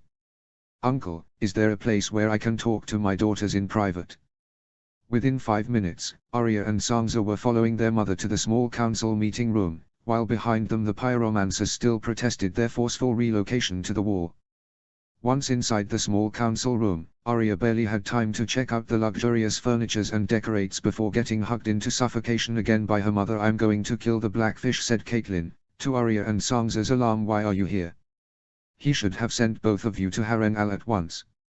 Relaxed by realizing her mother was talking figuratively and mildly worried about taking her seriously, Arya looked for an excuse. "Well, I mean, I knew a passage into the Red Keep, Mother, so Uncle Brynden needed me close so I could tell him where it was," she said, biting her lip. "And how did you find that passage, Arya?" asked her mother. "Training to be a water dancer," thought Arya, but answered dancing lessons instead, while resting her hand in Needle's pommel and looking at the ground. "Dancing lessons? And Sansa, did you uncle attack King's Landing while you were held hostage?" asked her mother with a piercing look in her eyes. It was Sansa's turn to look at the floor. "It took her a while to answer. The Queen sent me to Rosby. Going back north was too dangerous." "Please Mom, Uncle Brynden did nothing wrong." "And why did she send you to Rosby?" asked Catelyn, and Arya realized she's never asked her that question. Sansa, however, did not answer. For a moment, she seemed as if she was fighting off tears, but her eyes were dry. Catelyn finally grabbed her hands and sat her on her lap, combing her hair with her hands, as Arya watched. Arya knew Lady had died at some point between her escape from King's Landing and Sansa's own escape from Rosby, and she always thought the Lannisters had killed her when they killed everyone, but she was now wondering if Lady have gone putting a fight. And if Sansa was a warg, her last night dreams came back to her. She didn't want to talk about them in front of their mother, though. And, as if reading her thoughts, her mother finally asked Sansa, "Is it true what the men are saying? That you are a warg like Jon Snow. Jon. They are saying Robb is a warg as well, Mother answered Sansa. Their mother looked back at her. Was she a bit uncomfortable? Sansa was still not answering her mother's question, although if she had heard it already, there was no point denying it. The Blackfish saved them by knocking the door. The court session was over and he was coming over with Pycelle and Varys. He wanted Catelyn to remain, but neither Arya nor Sansa weren't supposed to share the small council meeting. Arya untangled her sister from her mother's arms and, uncharacteristically for them, she grabbed her arm. Finally, when they were out of earshot, she asked the question she had wanted to ask all day. I had a dream last night. I felt I was a wolf running in the Riverlands, and I had a huge pack of wolves following me. Is that how it starts? She whispered on Sansa's ear. Her sister stopped walking and looked at her smiling. Perhaps, she whispered back. Of course, Lady didn't run around at night with a pack of wild wolves. Could you smell and hear a lot better? And did you feel the grass in your feet? Were they stronger than usual? Were you faster? I mean, did you actually feel like a direwolf? Smiling back, Arya nodded. Then we have to look for her. And, well, she does deserve the honor. Oh, how I envy you, said Sansa for the first time ever and tightly grabbing her hand. Catelyn 6. The Blackfish, Grand Maester Pycelle and Lord Varys were entering the small council room respectfully greeting her, but Catelyn paid them no attention. Her two daughters were whispering and smiling at each other, and holding hands like they had a common secret. Ages ago, she would have loved to see them that way, at least once. They've never behaved that way back home. Sansa and Arya were always the opposite ends of a coin. Ned said their relationship even worsened at King's Landing. But now, they looked closer than ever. And Sansa's words still echoed in her ears. Robb is a warg as well. She knew it, of course. She had known it since her son kept Lord Twiskins next to him. The way he behaved with his wolf before and after the battle also proved it. But even if she admitted it, her son was the king in the north, the leader of the Northern Army and the heir of a tradition of hard men who, now it seemed, weren't sculpted with direwolves just for decorative purposes. And, if everything turned fine, her Robb would be not just the king in the north, but the king of the entire Seven Kingdoms. If he was to take the mantle of Aegon the Conqueror, he might as well be a warg. But her little ladies. She now knew Arya had to be one as well. That was the only thing it could bring both her and Sansa together. Cat, said the Blackfish again, is there anything else about the Tyrells you couldn't send by Raven? Surprised, Catelyn stopped wondering what she brought into the world by her marriage to Ned and considered the question and the people listening to it. Not much, really. They are willing to ally ourselves to us, should Robb marry Marjorie. They are coming with over 60,000 swords, moving as slow as possible. And I don't think Marjorie's son is Renlys. What? Said Pycelle. But that's scandalous, that's useless information, Grand Maester answered Catelyn. The kid's father probably doesn't even know which girl he bedded, and Mace Tyrell will insist the boy is the rightful king. I'll also ask, what are you two doing here? Grand Maester Pycelle cleared his throat and coughed at Catelyn's interjection, and Varys was about to say something, but Sir Brynden stopped him with a gesture. They are providing a semblance of continuity and assisting me in this interregnum. Cat, half the city is gone. I've just restored Raven Mail with Riverrun. I have little idea of what's going on beyond these walls, and the king ordered me to march back north. Catelyn gave him an scandalous look. She didn't know the orders Robb gave her uncle, but wasn't willing to share them with the last remains of Robert's reign. My lady, said Pycelle, my order is bound to serve, and it is my duty to serve the Iron Throne. Sir Brynden is holding the Iron Throne, so it's my duty to serve him until he leaves the city or a king seats again in the Iron Throne. Just as you served Cersei Lannister in killing my husband, asked Catelyn, unmoved. Pycelle coughed again, but it was Varys who spoke. My lady, Joffrey was supposed to let him take the black. I saw to that myself. What Joffrey did at the September of Baelor, no, that wasn't our doing. And if you allow me, neither was the queen. She's innocent then. Of your husband's death, oh, yes. I know you don't want to trust me, but think of this. What did Cersei had to win by executing Lord Eddard, at a time when Renly and Stannis were in open rebellion, instead of sending him to serve at the wall and make peace with your son? Catelyn wanted to remain unconvinced, but Varys made sense. Of course, only Joffrey could confirm that, and he doubted the boy would do it. The Blackfish insisted. Caitlin, we need them. Tell me, Cat, what do you know about the situation in Dawn or the Vale? Or even the Wall? Nothing, had to admit Caitlin. The Blackfish nodded. I myself know nothing of Dawn, and little of the Vale. Lord Varys, if you will. The eunuch relaxed and inclined himself over the table. Your ward's mission to Dawn was unsuccessful, although he seemed to have taken a liking to one of the Red Viper's daughters. My little birds say Nymeria Sand boarded a ship with Theon towards the Iron Islands. He should be arriving there at any time now, and he'll find an unpleasant surprise there. That's new, said the Blackfish. What kind of surprise? Lord Balon has been grooming his daughter as heir ever since Lord Eddard took Theon away from him. Princess Asha, as she now calls herself, believes herself the heir of the Seastone Chair, and many would follow her. Theon Greyjoy's mission was doomed to failure in any event. Dawn will never break away from the Seven Kingdoms. You seem awfully certain of it, said Sir Brynden. I'm sure there is something we could offer Prince Doran to reconsider. Varys' voice turned raspier for a moment. No, there isn't. As for the Vale, Lady Lysa has called her banners.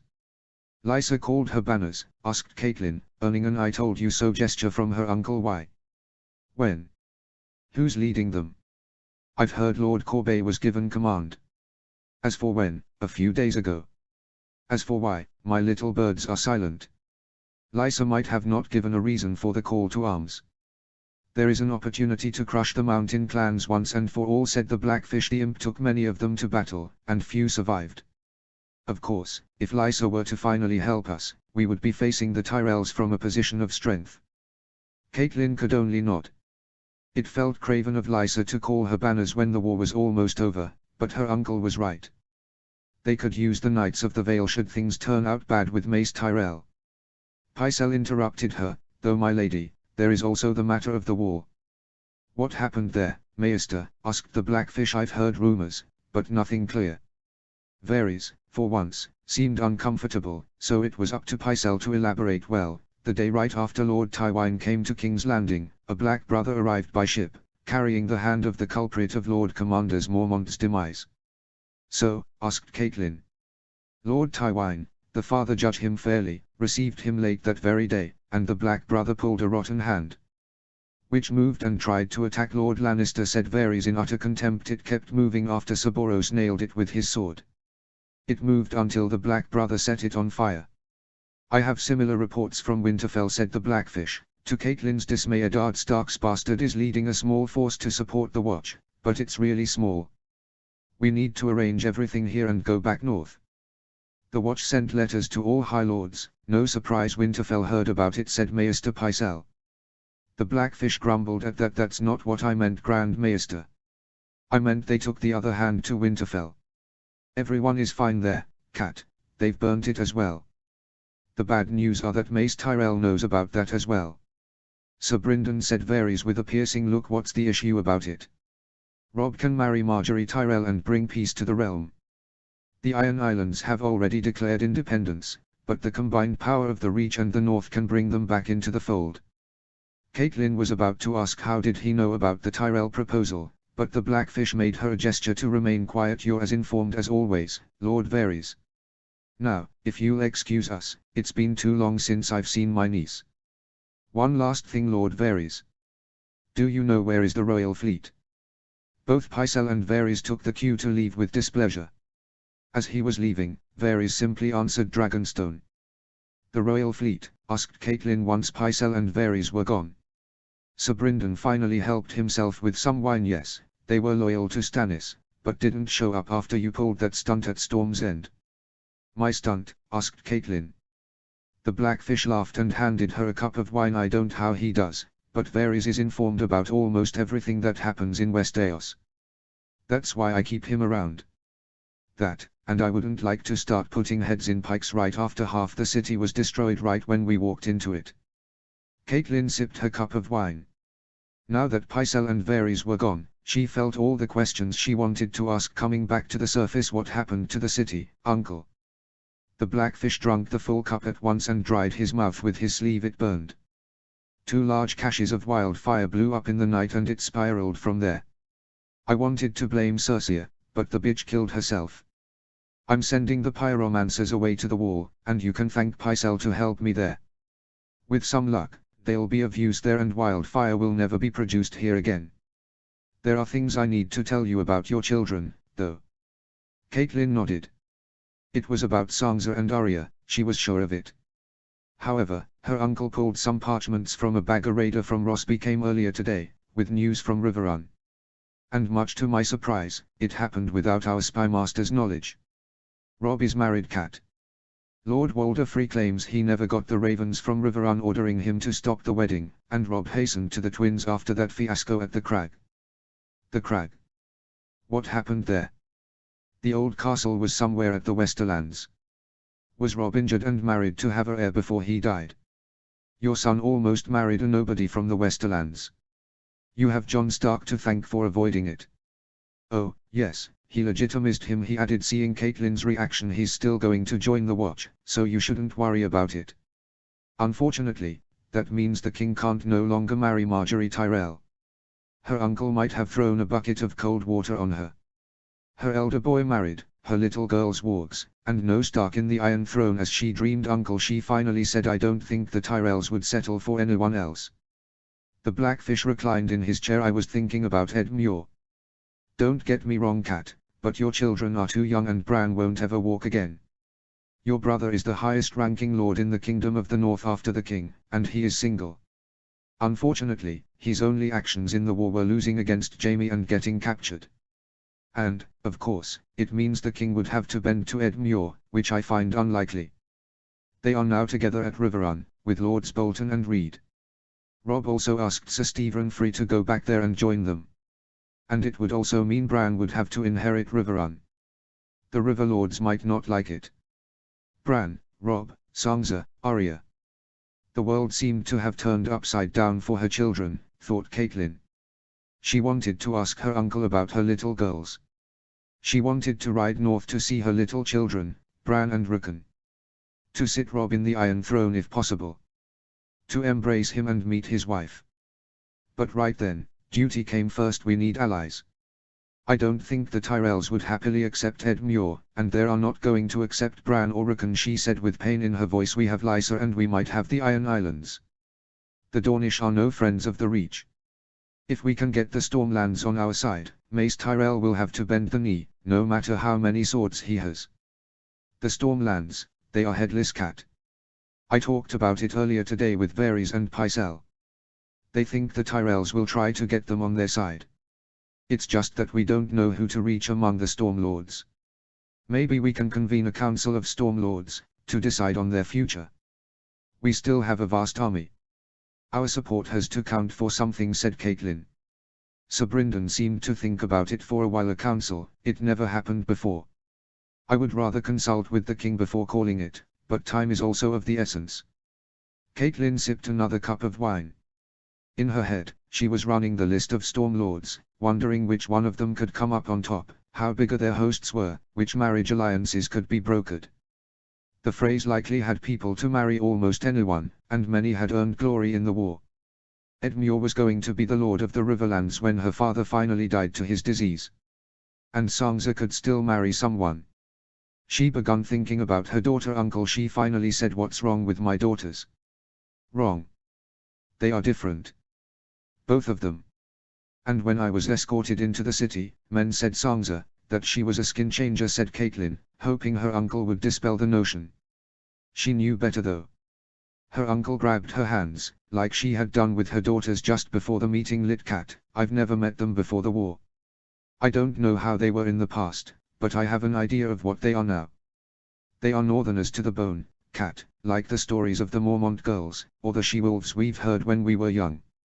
Sansa is a warg, and a potentially good one for what they tell me. Cat, neither of them is your typical southern lady. They don't talk about it, but I know Arya was involved in an skirmish with the Lannisters before we found her, and there is a reason why she never lets go of that rapier sword of hers. As for Sansa, she killed a Kingsguard.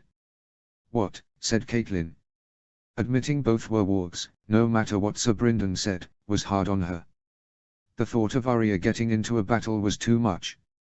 But the little girl who loved to have her hair combed, and enjoyed dancing, music and needlework, being a killer. Sansa escaped Rosby on her own instead of letting them take her back to King's Landing, explained Sir Brynden, maybe hoping Catelyn would be proud she tried to walk Marie's bird to do it, and, when it failed, she watched the horses her captors were riding. Most of the men were thrown from them and ended up with broken limbs. But Sir Aris Oakart. Marie says he put the longest pursuit, and fought to remain on the horse. Your daughter finally made him fall, so he wouldn't capture her. Now, I don't know if the horse panicked after being watched repeatedly, or if she did it on purpose. When Sir Aris fell, the beast ran over him, twice. She killed him, asked Catelyn, half in horror, half in awe. Memories of Bran's wolf biting a cutthroat came to her mind, and wondered what would have happened if she had her wolf. Not quite, really. He was badly injured and couldn't move his body, so we had to take him off his misery. But it's as she did. Catelyn drank the remains of her cup. She had grown with stories of the Mormonts, the warrior women of the North, and of the she-wolves who ruled the North after Dagmar Greyjoy's raids. She even rode with Mage and Daisy Mormont for a while. She kept thinking about her daughter, the sweet girl who turned into a killer and a skin changer. What have I brought into the world, she thought.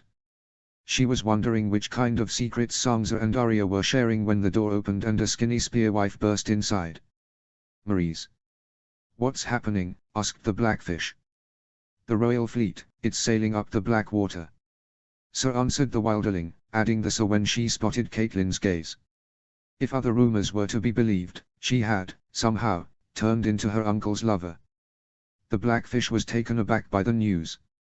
Catelyn, knowing enough about skin changers, knew they could tell more than that. What banners are they flying? She asked.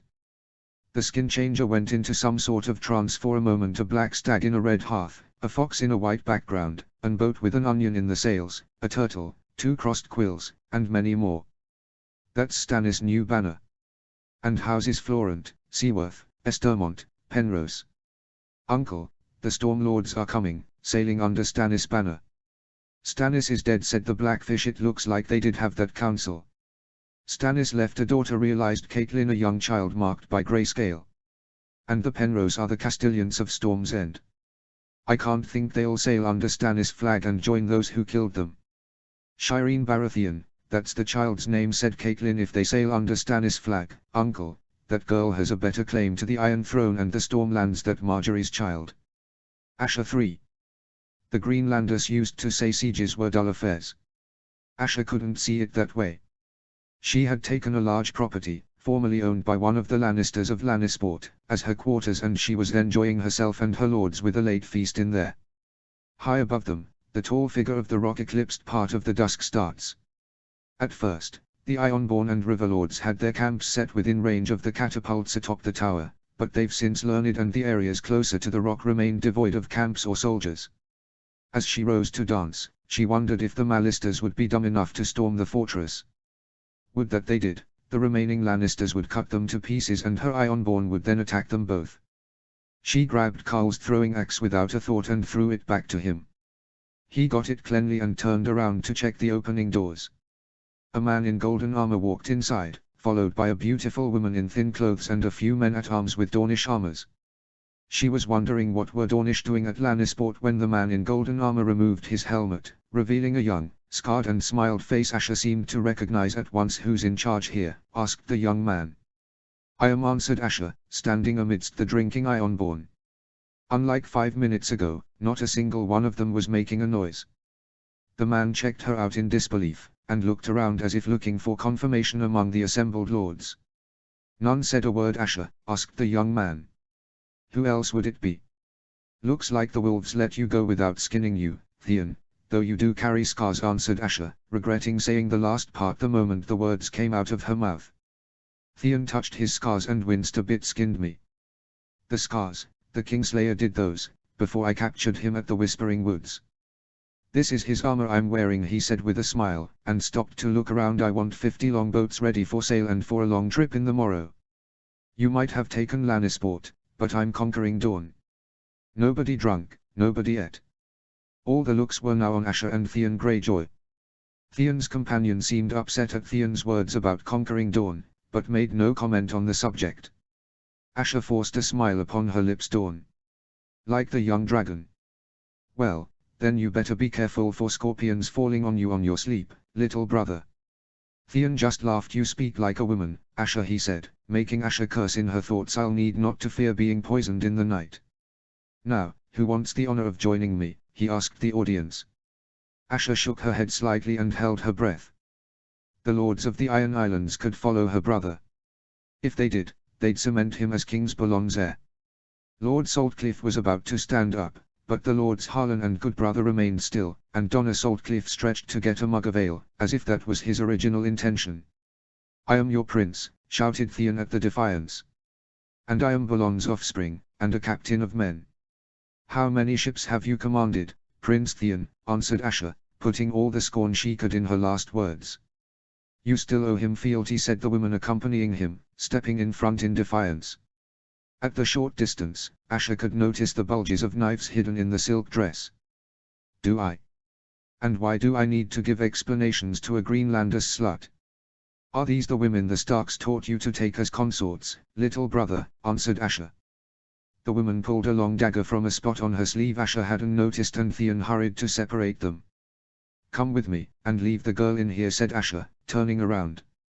I'm going with you too, insisted the bitch, and Asher regretted not having a throwing axe in her hand right then. She has to come, said Theon at her back, hopefully losing respect by saying so. Asher shrugged and walked to a back room. Once in there, she sat putting her legs on an ornate Lannister table and took a closer look at her brother and companion. The woman was fair, there was no denying, and richly dressed. Up close she could notice the lions sculpted on Theon's armor. That was indeed the Kingslayer's armor, and, if Northerner tales were to be believed, Theon had indeed paid the iron price for it. She waited until both Theon and the woman sat down to begin. You can't just conquer Dawn with 50 longboats, Theon. What is it that you really want? Arianne Martell wants to overthrow her father. I need just to provide the men she needs for the task, answered Theon with a smile. Do you? And how that makes you the conqueror of Dawn? The Martell bitch. The woman with Theon stood up and looked like about to pull another dagger from her dress, or an entire army, based on how many pockets, hidden and not, she seemed to have. Sorry, the Martell princess will ditch you the moment you do your part. Theon now seemed uncomfortable. Could it be he was so stupid not to think about it? You'll have to marry her beforehand, little brother. If Theon was embarrassed, he did his best to overlook it. He looked at his companion, who nodded. That was always on the cards. My cousin will accept, she said. A sand snake, thought Asher, who had stopped at Dawn during her trip to the Free Cities. And that makes you Prince Consort of Dawn. Theon smiled at that, which also means you can't be King of the Iron Islands. Theon's smile was erased at that. And what, we leave the Iron Islands to Uncle Victorian? He has no brains inside the skull. No, you leave them to me. I am as much a child of Balon as you, Theon. Theon just laughed. A woman cannot sit in the sea stone chair, Asher. John 6. He lowered his muzzle and hid between the high grass. The air around him was humid and properly cool, unlike the green valleys between the mountains where he used to be the previous moon. Prey was scarcer, but that was a problem for his smaller cousins. He could still notice the stench, and hurried away, looking for the pleasant smell of prey. Men, and plenty of them. He moved across the grass in silence. It took him a while, but he finally reached an undulation of the terrain and watched them on the distance. About a dozen miles south, John Stark stopped his palfrey horse all of the sudden. Free folk, probably half a day north of us. Hundreds of them, traveling north through the King's Road, he said, fully returning to his own skin and feeling Reek's stench assaulting his nose. The entire column stopped on their tracks. What do we do, John? asked Benfred Tallheart. Without a clear answer, John slipped into Ghost again to examine the terrain. They were already a week north of Queenscrown, and the top of the wall could already be seen over the horizon. The terrain was mostly flat, with little places to hide. We unmount and continue walking, said John. We'll need our horses as fresh as possible. All men obeyed, and John made a gesture to his squire, a boy of 11 barely trained, to lower his banner. Tallheart and Snow noticed it and did the same with their own banners. John bit a piece of salted meat and wondered how he'll fight them, and what wildlings south of the wall could mean for the night's watch. His host was a disappointment. He had about 300 men total, most of them green, and few good war horses. Sir Roderick had only lent him 30 men from Winterfell, all of them undertrained, and only pack horses. Everything else, he kept in reserve in case he needed men to deal with any other threat. The wild hares under Benfred Tallheart were more and better equipped, their horses being an exception, since Lord Tallheart had taken his best mounts south with Robb. They were overly enthusiastic, but Jon didn't trust their battle prowess. The men of the Dread Fort were an enigma. They had reached Queen's Crown just a day before Jon, claiming Ramsay Snow was out hunting when the orders from Winterfell reached the Dread Fort. Jon didn't trust a word of it. Hunts didn't last for days. About their leader, his father had often spoken of the late Domeric Bolton, but few words were muttered about Lord Bolton's bastard, even after Domeric's death. Most of the men of the Dread Fort seemed competent enough, and they had good mounts for a change, except the man Reek. He didn't bother asking his real name, and didn't know if anyone did. An ugly, properly nicknamed fellow, he didn't seem to be much of a warrior, and his smell gave him away for miles. In fact, he was the reason Ghost was hunting farther and farther from his column every day. 2 nights ago, several of the Tallheart boys had gotten hold of him and forced him to bath in a small stream they've crossed, to the general laughter of everyone. The man, however, kept stenching as if he had never taken a bath before. The final member of the party was Mayor Stillowin, who had consented to accompany Jon to the wall instead of remaining in the almost empty Queen's Crown, but he would be of no help during a fight. Jon wondered what his father, Sir Roderick or even his brother would do. With Castle Black a few weeks ahead, he could just trail the Wilderling party and crush them from the rear when they attacked the place.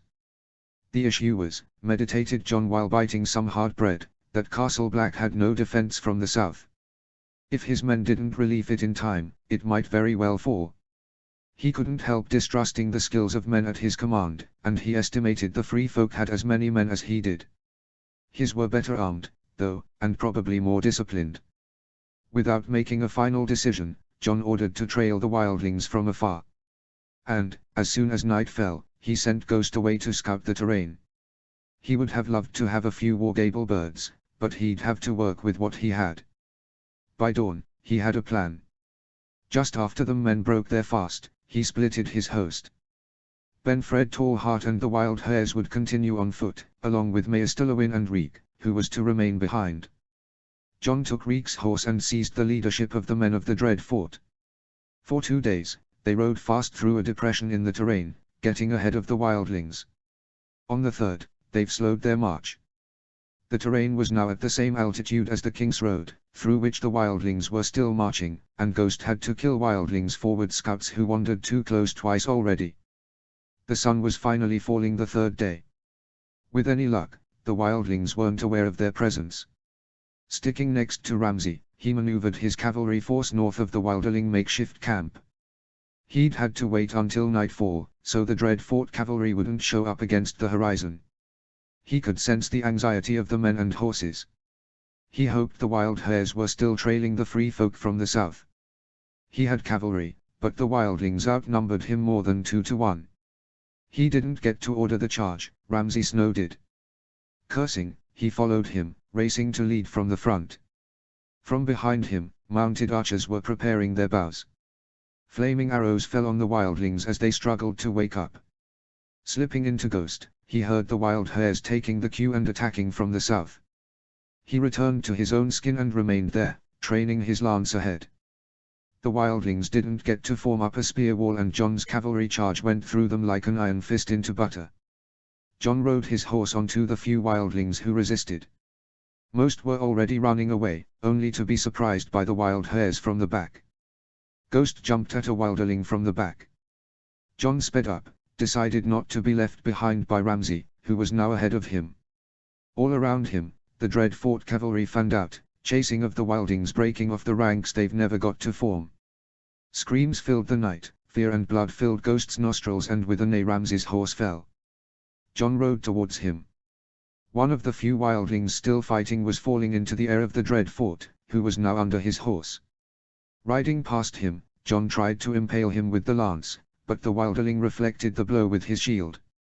With the free folk scattering around him, John turned around to face the wilderling warrior again, only to feel his horse falling under the hit of an arrow when he was about to reach him again. John fell next to Ramsay, and dodged the wilderling sword. He got to his feet, while Ramsay was still struggling with the horse. The wildling bashed him, but without strength. John unsheathed his sword and slashed at him. The wilderling parried the blade. John saw an opening, but the wilderling raised his shield just in time, hacking at him like a butcher with a cleaver. John dodged and whistled. Within 2 heartbeats, Ghost was on top of the wilderling, his mouth closing on his neck half an inch from tearing apart. Standing on top of him, John disarmed him. Around them, the battle was over and the Northerners were promptly beheading the injured wildlings. "Skin him! Flay him, Stark!" shouted Ramsay, finally getting the dead horse from above him. John looked at the terrified clear eyes of the defeated wilderling. He could sense the men of the Dread Fort and the wild hares rounding up the survivors. "Flaying is outlawed in the north," Snow answered John, with his sword trained on the wildling's chest. "He tried to kill me," shouted Ramsay. "He's not a he. She's a spear wife. Everyone. The free folk survivors will be spared. We'll take them to the ice cells below the wall," he shouted. Ramsay stumbled towards the spear wife, his blade unsheathed. "I'll do it myself," he said. "Enough. There will be no flaying here," insisted John.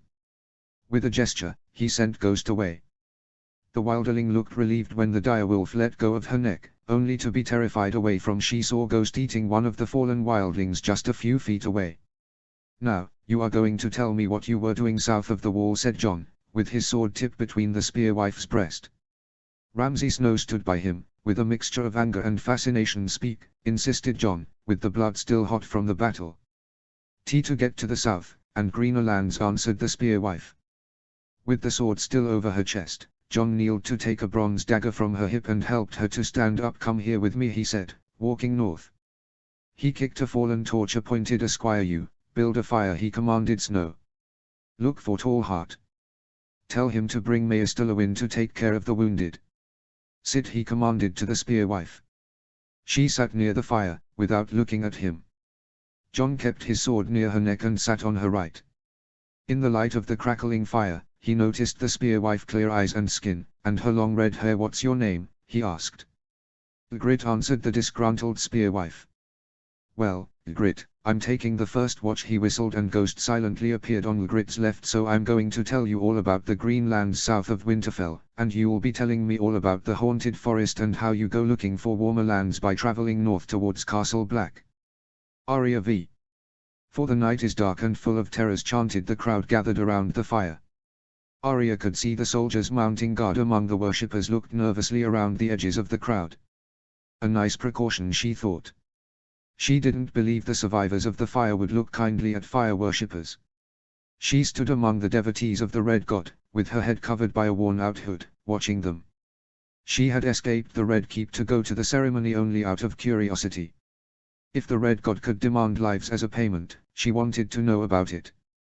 She stood quiet as a shadow among the knights of the Stormlands.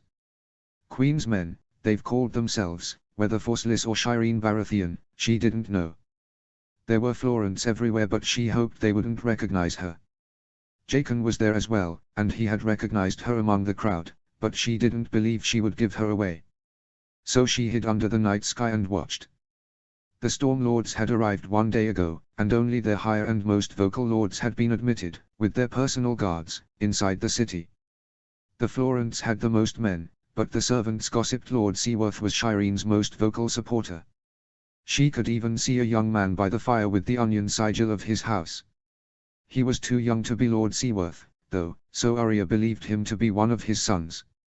He seemed in a discussion of some sort with one of the Florent lords, so Arya decided to approach them, hoping to remain unnoticed in the crowd. They had no priest, but the people was still chanting and praying to their god. If the Stormlords were planning something against the north, she had to know. "We should attack right now," she heard a young Florent say. She was still a bit too far and couldn't quite discern the words among the chatter of the sailors and soldiers around her. "They must have like 15,000. Listen, you should add the city watch and the remains of Lord Tywin's host, hostages, Mathos, hostages. Lord Stark has." "Hey, child, where are you going?" shouted some old man, grabbing her arm. Like a water dancer, Arya twisted and let go of the old man. What were they talking about? Her brother? Those lords were too close to the fire, and looking for them was dazzling her eyes.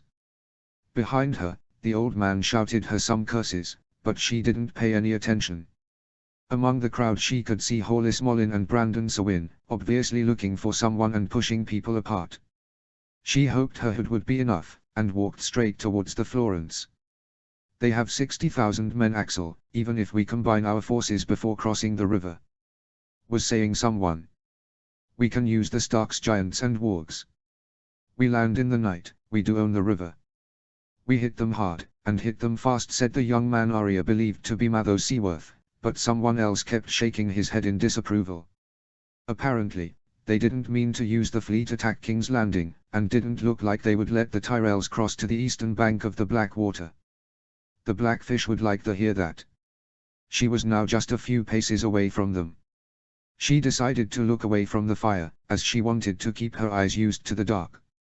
She wished she could have Nymaria's eyesight. She had one more dream about her, and it caused her to smile at the Red God's prayers. Nymaria was one of the terrors of night, after all. Don't even mention that, said Axel Florent, worried. His interlocutor seemed upset. Why would the Pale Mare be prevented by just keeping quiet about it? It only takes the Tyrells to put their latrines upriver. Very bad, boy. Half the city lost their houses and the Rosa Road is still closed. Trade with the free cities is now open, but it will take time to bring food for all these people. Sir Brynden won't allow our men inside the wall. If we don't do anything fast, the whole city can fall to disease. Lord Tyrell has only to wait. And in the meantime, the Blackfish only sends letters, bitterly said Axel Florent. One would expect a man of his age to know better. The crowd around her was beginning to disperse, but Arya still wanted to overhear what the Florents were saying. As conspicuously as she could, she approached the big fire the sailors and knights were worshipping. She could no longer spot Jaqen, but Hal and Brandon were still looking for her, with Elmarfrey on tow. Someone was complaining about her uncle's refusal to obey him. Arya moved closer, trying to recognize who he was, and was suddenly yanked by the arm. Instinctively, she took needle and stuck it straight into the man's arm, and was quickly seized by two other men. The man she hurt was in the ground, bleeding profusely and grabbing his right arm. What have you done? He shouted. Apprehend him. Arya was violently tossed around, and her hood fell. That's the hand of the Queen you've hurt, kid. You know what happens to those who hurt him, said an enraged Axel Florent, and suddenly realized who she was. Let me go, shouted Arya, pushing and kicking to get loose. Mathos Seaworth was holding her from behind and Alistair Florent was standing up. She's Lord Stark's sister, said the young Seaworth in disbelief. Damn her, she attacked me, and she was spying on us, shouted Alistair Florent. Mathos was still holding her tightly and had taken needle away from her. Arya looked desperately for Hal or Brandon, but the three men were too close around her to let her look in the distance. She has to pay for it, said Axel Florent. Arya could feel Mathos' grip loosen. What do you propose? That we maim the young wolf sister and then ask him for a marriage alliance for the Queen. Axel Florent was standing next to her, with his sword unsheathed. Sir Alistair was bandaging his arm where needle hit him and Mathos seemed doubtful. Sir Alistair took a better glance at her. The Blackfish will be more agreeable if we keep his little spy hostage. Uncle Brynden doesn't need me to spy, protested Arya. He has all kind of wargs at his command. He could watching you right now. Well, then, he will know we're taking you to the Black Bether without us telling him. This city is a dangerous place, my Lady Stark. We'll be just protecting you. In exchange, you'll be kind enough to tell us where did the Blackfish send all those ravens, said Sir Alistair. Riverrun, so my brother could say if he wanted to marry Bran to that young queen of yours. He should cut your head instead, thought Arya. I'm a warg, you know, she said. Instead I can command snakes to bite you in your sleep. Sir Alistair doubted it for a moment, but finally claimed no, you can't, and made a gesture to Mathos to bring her along, but that was all the break she needed. Hal, she screamed, and the Stormlords stopped at once. What's that? Said Axel. What's Hal? My captain of the guards, answered back Arya. Now give me my needle back. They didn't, of course, but soon enough, Sir Axel Florent found himself in front of Hollis Mollin's sword, while Brandon Sewin and, to her surprise, Elmar Free trained their own swords against her other two apprehenders. Underfoot. "What's going on here?" said Hollis. Matho Seaworth relaxed his grip and Arya broke away. "They were kidnapping me," she said, running towards Brandon. "No, we weren't," said Matho Seaworth. "I mean, we were taking her to one of our ships, it's just." "Did your father taught you to lie, Seaworth?" said Brandon. Matho Seaworth didn't answer. Instead, he lowered his sword and shook his head. Sir Alistair looked at him in disbelief. "Mathos, what?" "That girl attacked me, the Hand of the Queen." "There is only one king I know, my lord," said Hal, his sword still drawn, "and that's the king in the north. You are all coming with me." Sir Alistair, however, stood his ground and spat on the floor. "You don't give me commands, boy. We aren't going anywhere with you." "You are." "No, we aren't, unless you want the royal fleet to leave and those friendly Tyrells cross the Black Water." "And then you bend the knee to the same people who killed your son-in-law," insisted Hollis. Sir Alistair shook his head. "Stannis wasn't my son-in-law, boy, and you better let us go or you won't be leaving this place alive." "Let him go, Hal," said Brandon Sewin, grabbing Arya and admitting defeat. "Lord Florent, the king can let you Southrons to deal your troubles on your own. Your fleet might let the Tyrells through, but the Tyrells can still march into the Stormlands, or simply seize your lands at Brightwater Watch." "Princess Arya, let's get going," he said, snatching Needle away from Mathos and turning back with Arya in hand. Rob 2. The map of Westeros in the table was solely for Sir Stephen's service. Him, Bolton, Reed and Maester Vimen already knew it to the inch. And old, stubborn, Lord Tully could barely sit in his bed to stare at it, yet insisted in being part of the War Council. The last Rob hoped to hold in a very long time. Sir Stephen Free still looked at the map, and the large wooden tokens representing armies, trying to assimilate how much things have moved since Rob recalled him back to Riverrun from his position as commander of the northern host in the Westerlands. His eyes were fixed on King's Landing, where wooden boats, wolves, fishes, roses, foxes, little soldiers with a lightning bolt painted on them and even a few lions were all grouped together in a space too tight to hold them all. "So the Tyrells withdrew all their offers," he said in disbelief. "They were just begging for your hand a moon ago." Rob bit back his anger. "A month ago I was single, Sir Stephen," he said. There was no reason to let Weasel-like Knight to realize his feelings. "Well, surely you don't blame my family for the storms. Had my father known about their offer?" Like he didn't, thought Rob. Instead, he forced a smile. "Of course I don't, sir. But we have to deal with what we have now. Still, I don't get it. Why wouldn't they accept Edmure, or one of your brothers, your grace? You're forgetting their order to bend our knees to Marjorie's bastard, without conditions, no matter that it was us who won the war. Don't you forget that, sir." Lord Hoster incorporated slowly in his bed. Maester Vimen rushed to his side, but Lord Tully made him a gesture to stay away. "You shook the realm too hard, grandson. It's the Florents. With our help, they can take the Reach for themselves. The Tyrells, they might need to marry into their own bannermen to keep them loyal," he finished and screamed in pain. "No, Vimen, no milk of the poppy. I need my wits, as long as I can keep them." "And why would we bleed for the Florents?" asked Sir Stephen, while Rob was distracted looking at his grandfather.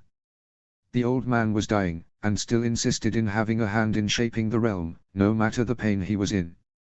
"That's a fair question," Free said Edmure Tully, walking into the room and sparing a sad look for his father. "I'm done with the task, Rob. Did you finish filling them in with the news?" "No. There is still the matter of the Night's Watch letter and the situation at Lannisport," said Lord Bolton, piercing Sir Stephen with his eyes. Rob nodded towards Edmure and signalled him to sit. At Sir Stephen's confused look, Edmure explained the Watch suffered some sort of defeat beyond the wall. "Whether it's from wildlings or from something worse, we don't yet know. The thing is, they've sent letters pleading for help to all the lords and kings of Westeros. Their words, not mine. Which means Mace Tyrell knows we have to dispatch troops north. Oh, and it doesn't end there, Sir Stephen. We have reports of drunken brawls and fights at Lannisport. 16 Mallister men dead in the last letter, several dozens wounded, and an unknown number of Ironborn dead." He checked Sir Stephen's disconcerted face and continued, "Oh, no, we are not at war with the Greyjoys.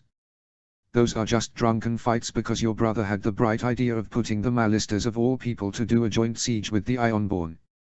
All right Edmure, that's enough, cut him Rob. We have to assume the Tyrells have an idea about what's going on there. Sir Brynden got Hora's red wine when he took the Red Keep, so the Red Wine fleet won't intervene, but it doesn't mean they aren't sending ships to Lannisport to scout the situation. Edmure continued to explain, we are lucky the Theon Greyjoy appeared at Lannisport and took 5,000 Ironborn to Dawn with him. If Lord Jason keeps his men online. Lord Hoster coughed and Edmure stood up farther. Lord Reed also made a move towards Lord Tully's bed, where Hoster Tully was fighting a grimace of pain. Dawn. He isn't planning in conquering Dawn with 5,000 swords, is he? For a moment, Rob believed he could see a smile on Lord Bolton's face, but it was Howland Reed who explained, we got some cryptic ravens, from both Asha and Theon Greyjoy. Princess Asha says she found a place to do what she and Rob wanted to do when they met. Prince Theon simply wrote that he's angry that Rob got married without letting him assist, and he's planning to repay him in kind. Lord Hoster tried to say something, but Maester Vimen spoke first. It means, my lord, that Theon Greyjoy is planning to marry Arianne Martell and coup Prince Doran Martell. Hoster Tully simply blinked at that information, and Sir Stephen stood up. The Red Viper is the man ruling Dawn in Prince Martell's absence. My lords, you don't simply walk into Dawn and coup Prince Oberyn Martell. Lord Bolton, however, simply shrugged. It makes no difference. What we care is that Dawn and the Iron Islands will be too busy to assist Mace Tyrell. The Vale is calling their banners. Lord Royce says he was just given permission to hunt down those savages they have on their mountains, but they are ready to war, and that's what matters. If His Grace allows Prince Brandon to marry Lady Shireen, then Mace Tyrell is all alone. By then, the servants came and went, replenishing their wine and bringing them biscuits, lemon cakes and cheese. Rob chose to imitate Lord Bolton and sipped some lemonade. He expected the council to last for a long time and he wanted to keep a clear head. None spoke for a while, as they ate the different products brought from the Riverruns kitchens.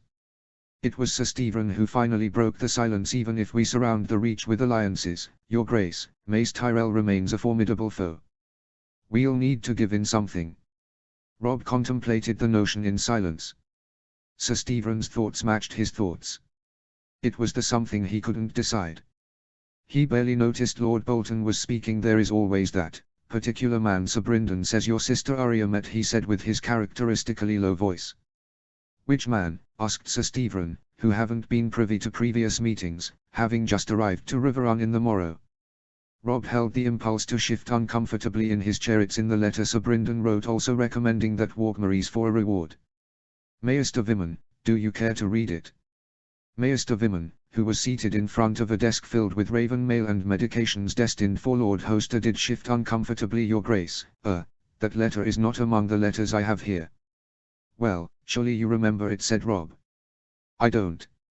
Your Grace, I've never read it. I don't open the letters before my lord, or my king. I only have those you've given me back, and that letter is not among them. And you'll never have it back nor read it, thought Rob. Never mind, Maester Vimen. Sir Stephen, the Blackfish claims there is a particular follower of the Red God from across the Narrow Sea who, somehow, owes someone a life and is willing to pay it. The Red God. His followers seems to grow by the day, said Sir Stephen. Some peasants I've crossed in an inn in the way here were praying to that Aholler or something instead of the seven. It appears a band of outlaws follow it. That's an interesting development, thought Rob. At least the throne doesn't owe the Red God millions in gold. Edmure Tully was nodding at Sir Stephen. Free, they style themselves a brotherhood of some sort. It appears they are led by the Marcher Lord Ned Stark, sent to hunt down the mountain. I guess Thoros of Myr is finally spreading his faith. You seem rather unconcerned about them, said Roose Bolton. They've attacked the Lannisters before the king and my uncle drove them back, and have been laying low ever since. I'm planning to give them a full pardon. They've also attacked Northmen near High Heart, answered Roose Bolton, as if he wanted to murder the younger Tully on the spot. Surely you don't mean to let attacks against our men go unpunished. High Heart. They've saved me the trouble of executing them myself, Lord Bolton retorted. Edmure Tully, I do not accept the raping of my people. Enough, cut them, Rob, fearing Bolton and Edmure would slash at each other at any moment. Back to the topic at hand, Lord Bolton had suggested we use the services of this person to our advantage. You mean, hiring an assassin from across the narrow sea to murder Lord Mace Tyrell in his sleep, said Sir Stephen, who was already alarmed from the argument between Edmure Tully and Roose Bolton. I don't really like that, Your Grace. Rob was about to answer, but Roose Bolton beat him to it, regaining his usual, calm composure. Killing Mace Tyrell will achieve nothing. His son Garland, or worse, men like Tully will take command of his host. We need to destroy their reason to fight. We need to point that particular man towards Marjorie Tyrell and her supposed heir. It's not honorable, said Robb Stark, calming down an increasingly alarmed Sir Stephen. They had already gone through the argument before, and he was sick of it. The sound of Hoster Tully, growling in pain to rise in his bed, called his attention. The old man, sick as he wasn't told about that option either. Do it. Kill the wench and her bastard, said Lord Tully. Lord Tully, father would have never done it, said Robb, looking around at his lords. Edmure averted his gaze and Maester Vimen looked expectantly. I have to agree with the king, said Sir Stephen. Killing Lady Tyrell isn't the honourable thing to do. Lord Hoster coughed and spat. They have 60,000 men threatening the biggest city in Westeros with hunger and disease. And once they do, they can lay waste to my lands, and you talk to me about honour, free. It's war we're discussing. You play those to win. Roose Bolton said nothing, but Robb knew his opinion enough. Howland Reed cleared his throat. Ned would have never done it. You didn't when the Mad King asked his head, he said to Hoster Tully. Hoster Tully remained stubbornly unconvinced. Neither did the Mad King, and he's dead. So is Ned. Robb closed his fist in anger, but he knew it wouldn't do to shout at his grandfather. Worse, he knew he was, in a sick way, right. There is also the matter of the succession of Casterly Rock and the Westerlands, he said, changing the subject. Sir Brynden wrote that Lancel Lannister died from burns he got during the battle, so that ends the idea of marrying Sansa to him and appointing Kevan's eldest son as the heir. Sir Kevan still lives and we do have his son's hostages, though. Do you mean to appoint Sir Kevan Lannister as the Lord of the Westerlands? Asked Howland Reed. No, said Robb, but it's better if they are given to a Lannister, as little as I like it. They've ruled the Rock for as long as we Starks ruled the North. And we have most of the family hostage. But Kevan is his own man, and his younger children will not care about the Imp or the Kingslayer within 10 years. But if we rule out Kevan's line, Your Grace, said Maester Vimen, what do we have left? How about Tommen or maybe Myrcella? If you appoint the girl, you can put whoever you want in charge of the Westerlands, Your Grace, suggested Roose Bolton. Robb, however, shook his head. No, the more I think about it, Robert's lineage has to end. Prince Tommen will have to take the Black and Myrcella will become a Septa. They'll have no children who can one day claim the Iron Throne. Sir Stephen toyed with a piece of lemon cake for a while. That leads us back to Sir Jaime and the Imp. So you mean to reward the man who tried to kill my grandson or the man who seized my son and laid siege to Riverrun? Asked Hoster Tully, grimacing in pain. Finally something we agree to, thought Robb. He tried to relax and addressed his uncle Edmure, who leaned on his chair. I've been interrogating them early in the morning. They both agree the dagger is Robert's, not Tyrion's. They also agree about the dagger changing hands in Joffrey's name at a tournament, but they tell me the opposite, that Petter. According to them, the dagger was indeed Petter's, but he lost it to King Robert, not the Imp. King Robert, said Robb incredulously. They are lying, of course, said in turn Lord Hoster. Edmure, unconvinced, shook his head. They haven't seen each other since King Robert left Winterfell, not even after we took them prisoner. I haven't been idle all this time. I've made sure the Lannisters we keep prisoner can't send messages to each other. Besides, they both claim Tyrion never bets against Jaime in the jousts, and I think they might be right about that. Sir Stephen Free, who after all did not know the story, interrupted. What's the deal about this dagger, and why does it matter now?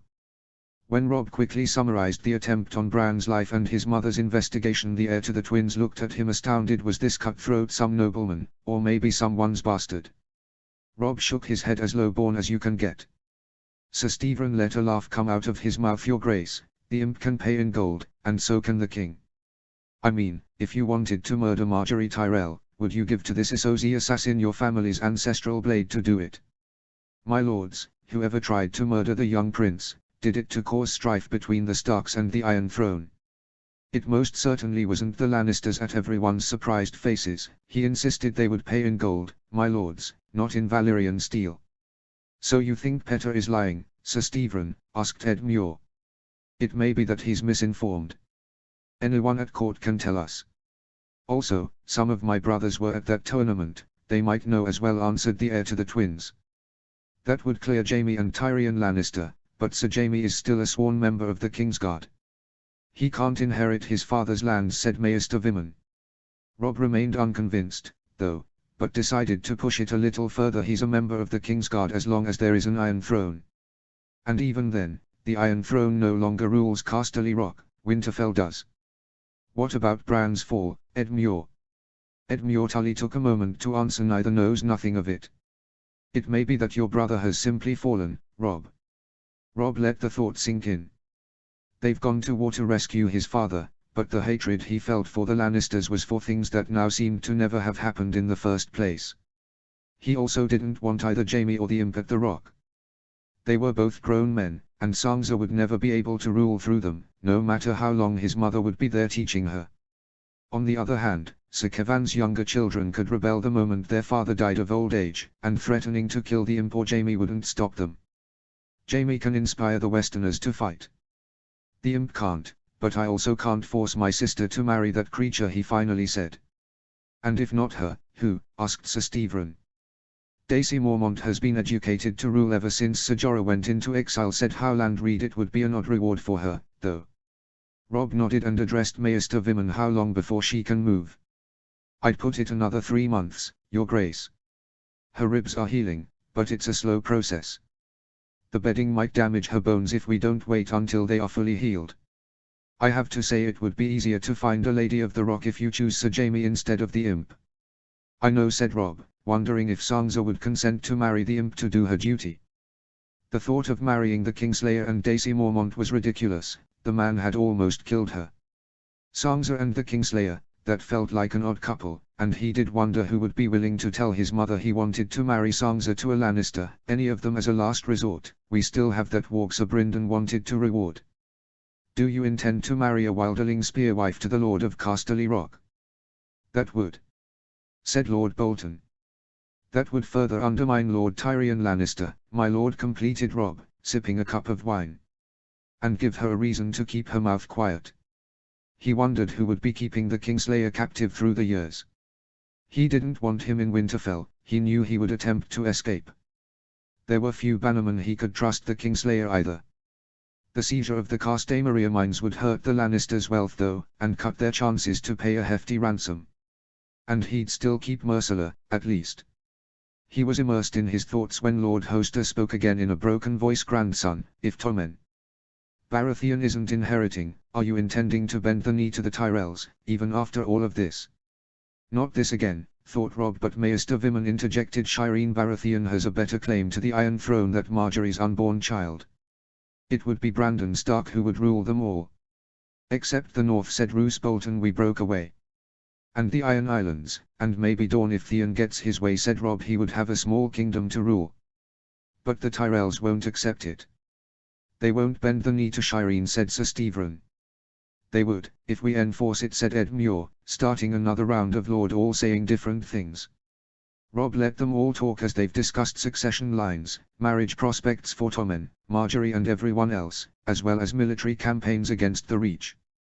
It was when Maester Vimen considered using the Red Wine Fleet to attack the Iron Islands that Robb spoke up again. My lords, I have not sent the man I consider almost a brother to tear Dorne away from the Seven Kingdoms only to attack his homeland when he might be successful.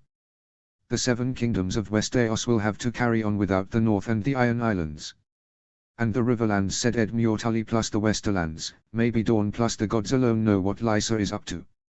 Son, you can't join the Stormlands and the Reach, retorted Hoster Tully. Edmure directed a triumphant smile to Robb. I didn't say I would. Your Grace. Robb took the cue and nodded, knowing fully well where Edmure was headed. My lords, is there any reason why we should make Mace Tyrell bend the knee to Shireen Baratheon? Don't you want to make your brother the king, Your Grace? Asked Howland Reed. I can make him a king. But why should we waste northern blood to conquer the Reach? My brother Bran can become the Storm King. A collective gasp followed, and even Roose Bolton looked disconcerted. You don't mean, said Maester Vimen, to break the Seven Kingdoms apart, retorted Rob. Letting a scream of pain, Lord Hoster sat on his bed. Don't you dare. Don't break them apart. Your grandfather, Lord Ricard, wouldn't have. Lord Ricard Stark is dead, my lord, said Rob. It felt easier to return Lord Hoster's words about his father when talking about the grandfather Hoster knew, but Rob didn't. My lords, we have our options, he said, looking around. I have to agree with my lord, your grace, said Maester Vimen. The 7 kingdoms have been working as one for too long. We shouldn't just split them. It's not just the throne, it's the citadel, the watch, the faith. The Iron Bank will not take it kindly either, the throne owes them millions. I've beaten Tywin Lannister on the field and conquered his lands, Maester Vimen. I think I can deal with some bankers across the narrow sea. Everything else you said worked well before the conquest. The watch even worked better, answered Rob. Your father wouldn't have wanted it, Rob said. Howland Reed just don't. Make your brother king in the south instead. Sir Stephen, asked Rob, wondering what the Free would do of all that. He was still surprised, and relieved, by his opposition to murdering Marjorie Tyrell. I just don't know, your grace. It's not a decision to take lightly. You will rule the twins in due time, Sir Stephen. You will need to make hard decisions, and you will be Edmure's banner, and through him, my own. You will be asked for counsel when required, and this is but the first occasion. Sir Stephen, however, did not answer, so Rob addressed his uncle, the future lord of the Riverlands, Edmure. Edmure Tully looked at his father uncomfortably. I've used to visit Lysa at court, I've seen how the Iron Throne worked. The realm is too big and too many lords want all of it. Lannisters, Tyrells, Baratheons. Even the Targaryens bled us all, multiple times. My king, he said, kneeling, let us all be part of a single, unified, strong but smaller realm. Keep your seat at Winterfell, Rob of House Stark. Make the other kingdoms your friends, but do not listen to my father. Break the 7 kingdoms for good. Rob waited that option as Edmure raised again. Edmure and him had been talking about it since they've met in the way south of the twins. Immersed in his own thoughts, it took Rob a moment to realize Roose Bolton was talking. Take the Iron Throne, he whispered. I don't have any claim to it. Lord Bolton shrugged. Or would have, if he had any emotions to display. The old kings of winter didn't have a right to the north. They've took it, and kept it. They are your forefathers as much as Eddard Stark is, your grace. Take the Iron Throne. Take Westeros for Winterfell, as the kings of winter did before the dragons came. Rob looked at him, taken aback. He had barely met Lord Bolton before calling his banners. In that short time, he had broken the Iron Islands away from Westeros, kept them from attacking the north, and provided sage advice. He thought, what would Mace Tyrell do if he marched south with the rest of his host while Dornish armies under Theon Greyjoy attacked from the south? With a Redwyne hostage, he might even be able to convince Balon Greyjoy to join in the attack. Finally, Rob stood up. Looking through the windows, he could see all the lands surrounding Riverrun, his mother's and now his lands. He wondered what thoughts came to Aegon the Conqueror when he looked from the windows of Dragonstone as he was doing now. Maester Vimen, I want you to address this to all major lords of Westeros, he said, pondering every word. To all the kings, princes and lords of Westeros. To those who ruled their lands for thousands of years, and to those appointed by Aegon the Dragon. For 300 years these lands have remained united under the throne forged by the last Dragon Lord family of Old Valyria. For 8,000 we had ruled without them. The dragon fire that forged the 7 kingdoms of Westeros is gone. The dragons are gone, their Valyrian overlords were shattered under the warhammer of Robert Baratheon, the first of his name. The last remnants of Old Valyrian have ridden along savages into the Dothraki Sea, never to be seen again by any civilized folk. The lineage of Robert Baratheon, the crowned stag, will yield no heirs nor descendants. Thus I, Rob of House Stark, first of my name, Lord of Winterfell and King in the North, King in the Trident, Lord of the Westerlands, Shield of Lannisport, and Conqueror of King's Landing, hereby order my loyal banner, Sir Brynden of House Tully, to melt the Iron Throne in wildfire, and decree the 7 kingdoms of Westeros are no more. Arianne too. She could hear the noise of children playing even from outside the water gardens. It was a warm, clear afternoon and, for a moment, she wished she was just a child playing in the pools, with no concern in her mind. But it was not the case. Not today. Princess, saluted the guard watching the entrance. Princess Ariane Martel returned the salute and smiled. I'm going in, she simply added. But, my princess, all these men. Forcing the smile, Ariane looked at her side and behind her. Her husband by now, after a quick, secret wedding in the morning, Theon Greyjoy stood to her right. Tyen and Oberyn Sand stood to her left. Lady Nym had remained in Sunspear, arranging distractions for the Red Viper and Elaria.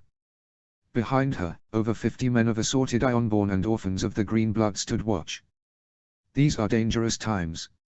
And I'm going in, she insisted, and walked into the beautiful and cool halls where she spent her childhood. It didn't take her long to spot her father, sitting in the balcony watching the children play in the pool. He looked at her with fear and surprise, and she just returned a smile at him. She led her entourage through the halls she knew so well and met no guards in the way. All 6 of them, along with Ario Hotter, rushed to guard Prince Doran in his wheeled chair. Ariane felt her legs were about to fail her when she saw them, surrounded by armed guards. Her father was wary of her. In a way, she knew it had to happen. She was walking towards him, almost a cripple, with 50 armed men behind her. In another way, it made doubts assault her, but it was already too late. Father, she said. Her eyes jumped from her father to Ario, whom she knew since she was a toddler, and to the guards who now looked at her with their spears at hand, and whom she bathed within that very place when she was young enough to be innocent about it. Do you need guards to protect you against me? Doran Martell looked at her, at the sand snakes at her left and at her husband on her right. What's he doing here? What are the Ironborn doing at the Water Gardens, Ariane? Slowly, Ariane forced herself to embrace Theon's arm. We've married, father. This very morning, as soon as he returned. And you wasn't there because you would never have approved. Her father looked livid. For the first time, Ariane really thought he was capable of getting angry. Approved? Of course I wouldn't have approved. How could you marry this, he said, but Theon stepped forward. This son of a king of the Iron Islands. This prince of both Dawn and the Iron Islands. Who do you think you're talking to, old man? And now you are going to do? Theon, stop, shouted Ariane, pushing him back. This is my kingdom, and this is my father. Tyen, go to my father Solar. In his desk, open the topmost drawer. You'll find the Seal of Dawn inside.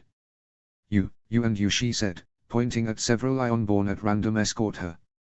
Everyone else but Oberyn, my father and my husband, leave now. The Ironborn waited for a confirming nod from Theon Greyjoy and quickly moved towards Tyen.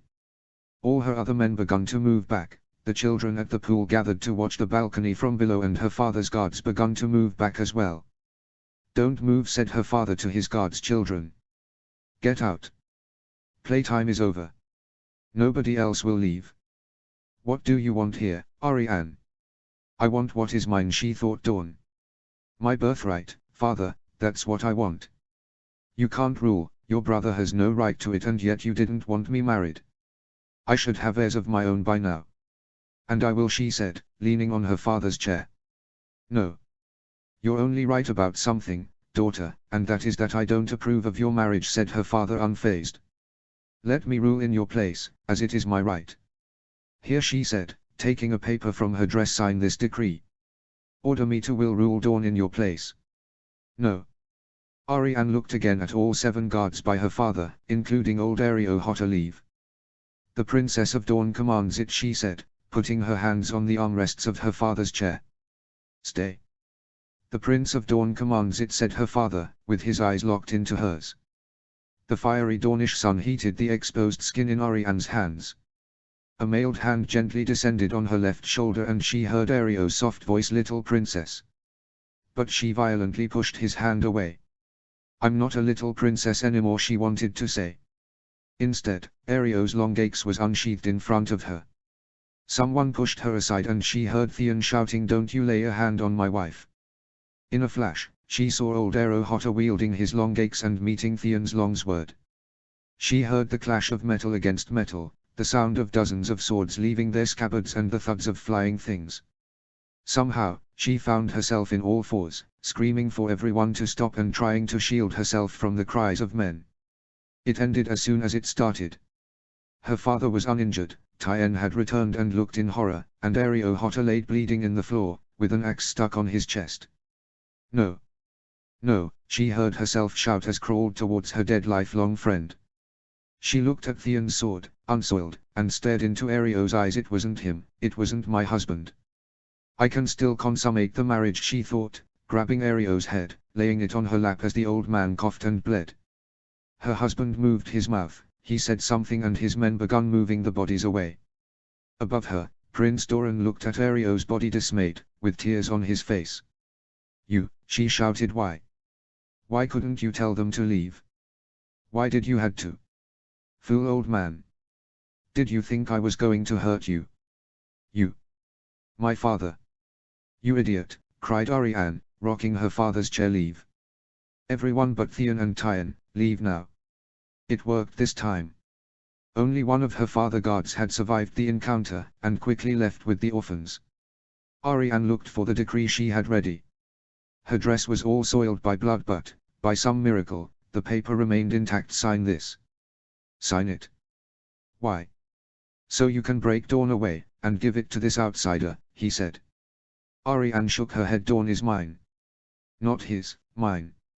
And yes, I'll break it apart. I don't intend to surrender to the usurper's children. I will not sign it, responded her father, and Theon made an attempt to raise his sword, only to find Tyen's knife pressed to his neck. He's my father. You will not harm him. Tyen, do you have the seal? Her cousin nodded. Ariane took a very small ink pot and a quill from her dress, and placed the sheet of paper in the balcony handrail. What are you doing? Asked her father. Imitating your signature, father, simply answered Ariane. Doran Martell shook his head. You idiot. My brother will now. I have not signed it. Is that the way you mean to rule Dawn? Folding the paper, Ariane turned towards his father. And that's why I wanted you to do it. Now I have to keep you imprisoned here, watched by my men. Uncle Oberyn will meet you, and of course, you will betray me. Yet by the time he does, it will be too late for him to unseat me. All throughout the ride to Sunspear, Ariane wished she was using some sort of chariot, instead of riding in a horse as she did, so she could be hidden behind silks to mourn poor old Ario. Instead, she pretended a calmness she did not feel. Theon approached her, over and over, making stupid jokes and laughing as if nothing had happened. Tyen and Oberyn looked more comprehensive, as they've mourned Ario as well. It was when they finally entered Sunspear that Ariane had to put on her act and bury her feelings. Today we free Dawn, she shouted at all the people who recognized and saluted her. Word spread like wildfire through the city, and by the time she had changed her clothes and was ready to address the court, the plazas, inns and squares of Sunspear and the Shadow City were filled with people expecting an announcement and celebrating in advance. The Red Viper had already finished enjoying the pleasures Ariane had prepared for him and Elaria, and was forcefully restrained by Ironborn from seating in the spear throne, while Dornish guards refused to even go near him. What's the meaning of this, Ariane? He shouted as Ariane entered the hall and sat in the spear throne, with Theon at her side. Politely, she handed the signed decree to Maester Miles. Please, Maester, would you read this to everybody here, she said.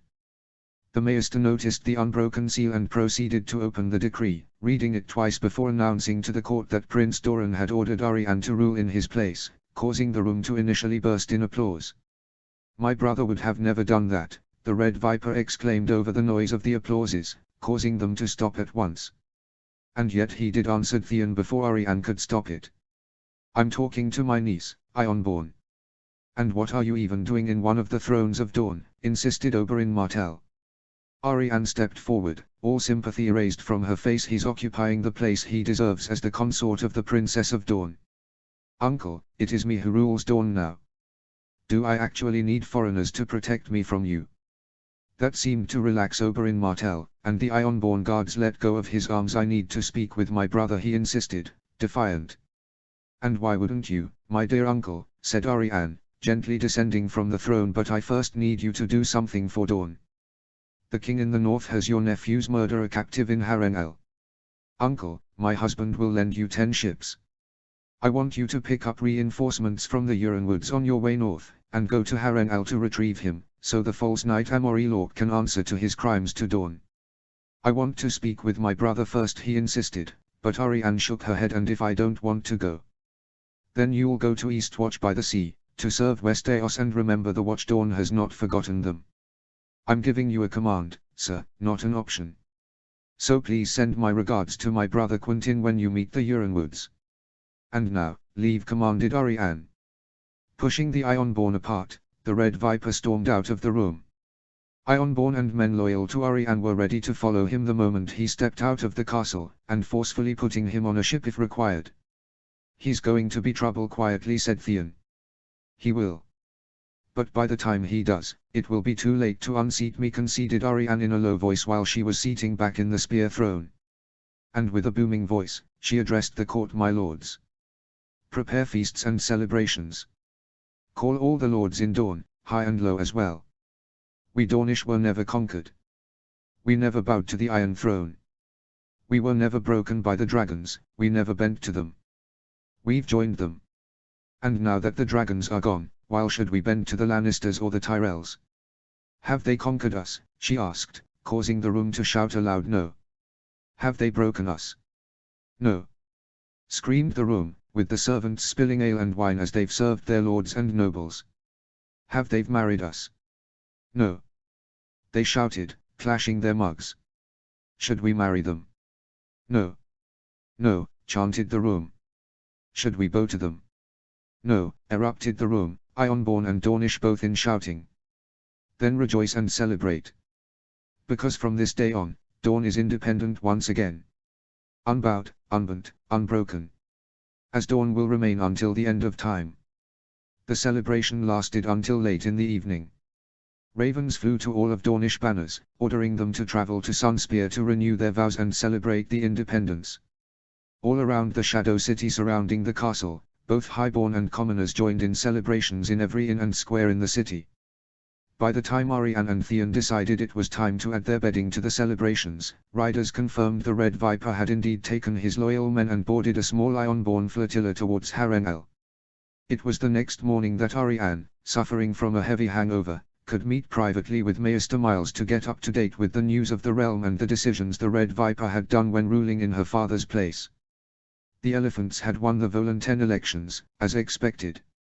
Myr and Tiosh were involved in some trading dispute, which might or might not lead to war. Northerners, Stormlords and Reachmen were still looking at each other over the walls of King's Landing. Dornish farmers and fishermen were making a lot of money selling their products to the city now that the Stormlords had opened the Blackwater. The Red Viper had also granted a loan to the city's merchant guilds to help rebuild the capital, but Arianne put it on hold, as she feared Dawn could need the gold should things come to war. In V's Dockrath, Viserys Targaryen was murdered by his sister's husband, a tale which deeply unsettled Arianne. Finally, the king in the north had the gall to decree the end of the Seven Kingdoms. While Arianne supported the idea, which would make even harder for the Red Viper to overturn her rule and rejoin the Lannisters with his tail between the legs, she decided to hold the news for a while. It wouldn't do for her banners to think she was following the lead of some northerner lord. John 7. The cold night gust caressed him in the cheeks, colder than it was at Winterfell. 700 feet below him, he could hear the noise of hammers beating swords in the armory, where 100 of the men he led to the wall were sharpening blades and fletching arrows in preparation for the Wilderling attack. Or at least, he wished it was a Wilderling attack.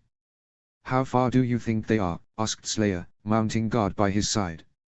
"Far enough to interrupt my breakfast. Or my sleep." "Wildlings love to attack when I'm sleeping," answered another of the brothers of the Night's Watch, standing on his left. Smiling, Jon pulled Maester Aemon's fire and placed it in front of Ghost's face. He had practiced that particular use of warging a few times since he left Maester Aemon's chambers, and the results so far were impressive. Coupled with Ghost's acute sight and the wall's formidable height, he was able to see deep into the enchanted forest. The results were not encouraging. Slipping back in his skin, he put away the fire. "They are a day away. It looks like Mance Rayder, with giants and mammoths. I haven't seen the Thans, but even Ghost can see that well in the night, Slayer." "Don't call me that," said Tully, cowering next to a fire. "Well, it's better than Sir Piggy or One Ear," told him Jon, trying to encourage him, but it was to no avail. He slipped into Ghost again, trying to discern the sounds coming from the wall, but nothing seemed amiss. He wondered if he should send Ghost to guard the ice cells. The men of the Dread Fort had been unruly regarding the prisoners they took. And while he had little to worry from then now, as the wildlings were now held by the Night's Watch, the presence of a dozen or so spearwives in the ice cells made everyone twitchy. The men of the Night's Watch weren't used to having women around them, they were all scared, and those few who had returned from half-hands ranging were craving for some way to discharge. Yet he needed Ghost's eyes on top of the wall. I should have left them in Mola Town, he thought, and when I am at it, I should have also asked Rob to send reinforcements to the Shadow Tower. And found the way to make a separate deal with the Thans. And why not, hatch a few dragons as well? What's so funny? Asked Tali, causing John to realize he was smiling. Nothing, he said, contemplating the man next to him. When Maester Eamon and Squire Delbridge sent for a man called Samwell Slayer Tali to explain him what little they knew of the White Walkers, John expected a well-built warrior, tall and strong as Lord Tali was reported to be. Instead, he met a shy fat boy, just a few years his senior, whose missing ear wasn't due a battle, or the frostbite experienced in one long ranging beyond the wall, but the rather irresponsible training of Castle Black's master-at-arms. As it turned out, none expected him to survive the training, but the old bear, as Lord Commander Mormont was nicknamed, stepped in and pointed out the watch couldn't afford to lose one of their few volunteers who knew the letters and was a highborn heir before joining to boot. Instead of being assigned to the Rangers, as anyone would expect from a son of Randil Tali, Samwell was assigned to the stewards and quickly gained a spot attending Maester Eamon. When Thorin Halfhand was elected Lord Commander, however, Samwell's comfy and menial job changed. The new Lord Commander planned a great ranging to find Benjen Stark, the wildlings and whatever laid beyond, and he requested Maester Eamon someone to handle the ravens on the way north. Tali turned out to be one of the few who returned. What happened, Sam? In the great ranging, asked John. He had heard the ranging had failed, Halfhand was killed and, somehow, Samwell had discovered dragon glass could kill White Walkers, but none of the survivors spoke a lot more than that. Now. You want me to tell you in the night, said Sam, cowering against the fire. Even the other brother on his left seemed uncomfortable. Yes, now. We may be fighting tomorrow, Tali insisted John. Slayer hesitated, but started his tale. The basics were the same things Delbridge and Tali himself had said in Maester Eamon's chambers. After being elected, Thorin Halfhand led 200 men from Castle Black beyond the wall, Tali, Delbridge and the other brother on John's left included. They were supposed to link up with 100 men from the Shadow Tower, led by Sir Denys Mallister, at a hill named the Fist of the First Men. The meeting never took place, and none knew what ended up happening to the 100 men of the Shadow Tower. 2 days before reaching the Fist, Halfhand's 200 were assaulted by night by Whites and worse things. Sam spoke of White Walkers, of hundreds of Whites impervious to arrows and swords and even dead, moving, bears. John remembered Lyanna Mormont speculing Lannisters at the Battle of Oxcross and shivered at the thought of standing at the opposite end of a bear, especially a dead one only vulnerable to flames. With everything lost, Thorin Halfhand ordered them to abandon all supplies and release the ravens. He then led a cavalry charge himself to break through the enemy lines, but was injured by a White Walker when his horse smashed upon them. Apparently, some of the men closer to him claimed the White Walker blade penetrated clean through the Lord Commander's armor. Sam, however, couldn't confirm it, scared as he was and surprised the horses were charging at all. Maybe their fear was what drove them to go head-on against the walkers. With Lord Commander Thorin and too many brothers injured, the Rangers regrouped at a place called Craster's Keep, where John remembered the Umbers and Carstarks had also rested during his father's punitive campaign so long ago. In there, Thorin Halfhand succumbed to his wounds, along with several other survivors. What happened next came as a surprise. Do you mean you broke guest right in there? Asked a shocked John to Samwell's discomfort. Well, not us, Lord Stark. I would have stopped them, but... started the other brother. I am not a lord, retorted John, stopping to feel Ghost. Damn, help me with the cage. That man Reek is out in the open. What's the deal with his smell? Asked the other brother while following John to the cage. Samwell, who was still getting used to Ghost, remained in his spot. In, Ghost, said John, and his wolf slipped into the cage. He closed the door and begun sending it down. I don't know, and I don't care. But he's afraid of Ghost, and I'm sending him to guard the ice cells, said John, thinking in the red-haired spearwife. Hey, he whispered, how did Slayer kill the White Walker? I get the dragon glass part, but how did he get it? It was right there, ML. John. Out in the open, covered in a black cloak, as if someone wanted us to find it. Wish that they had left some hot meal with it, John, but you can't have it all, it seems. Except snow. We have plenty of that. And Tali has been in the library since he returned, asked John, and the other man nodded. John reached the fire where Samuel was and warmed himself. Tali, have you read anything about a three-eyed raven? A three-eyed? No, Stark, but I've barely went through a small part of the books in the library. There are hundreds of them. Did you know they say the children of the forest used to give the watch 100 obsidian daggers every year? And that during the 56th Lord Commander's tenure. John smiled and looked into the wilds to the north. At the ground level, Ghost was sitting in front of the ice cells, to discourage Reek and any other from hurting the wildlings he took prisoner. And if he was to expend 2 more hours watching into the pitch-black night, he might as well do it listening to the stories of the Night Watch. He was still pretending to join once he found an adequate replacement to lead the northern reinforcements, or Rob rode north, and he might ending up learning something from those old books. And when Mance Rayder and the Thans came, he'd kill them. And then kill them again when they raise as whites. The Thans might be granted land south of the wall, if Rob agreed. But it took 10 years and plenty of blood to accommodate Lord Twiskins and less than 10,000 wildlings south of the wall. As much as Squire Delbridge insisted and sympathetic as John actually was, he also knew there was no way he could let Mance Rayder and his 100,000 of wildlings through while still keeping the king's peace and justice in the north. Yonai. So the rumors were true, he said after the messenger left, hitting the table. There is no way this could be a misdirection. A feint to test our loyalty. His cousin shook his head. These people have served me for years, Yon. It's true. Even after Mace Tyrell's death. He didn't wait for an answer and tossed the bottles and plates into the fireplace. That woman is an idiot. His daughter looked at his outrage worried. Either for him, either because he feared he'd command treason, or who knows why. Maybe it's her husband who's influencing her, suggested his son. No. Her husband is anything but an idiot, quickly answered his cousin. So what do we do? He tried to take a moment to think, but he couldn't come with a good answer. He didn't like indecisiveness, though. Send riders. I'm ordering my banners to come to my castle. The clans can wait. For the time being, we do the same. In truth, he had no idea about what to do in light of the new developments. Mercilor I. Extract from Rise and Fall of House Baratheon by Septa Mercilor, Uncensored Edition, Library of the Citadel. It is telling that the young wolf, as he was called back then, or Rob the Burner, as he would later be called in secret in King's Landing, had chosen to destroy the Iron Throne as a symbol of northern independence, yet made no mention of the dragon skulls located in the dungeons of the Red Keep in his famous letter. Merely 15 years after Robert's rebellion, the symbols of power in Westeros had already shifted from the Targaryen dragons to the throne built by Aegon the Conqueror, but ultimately won by my father.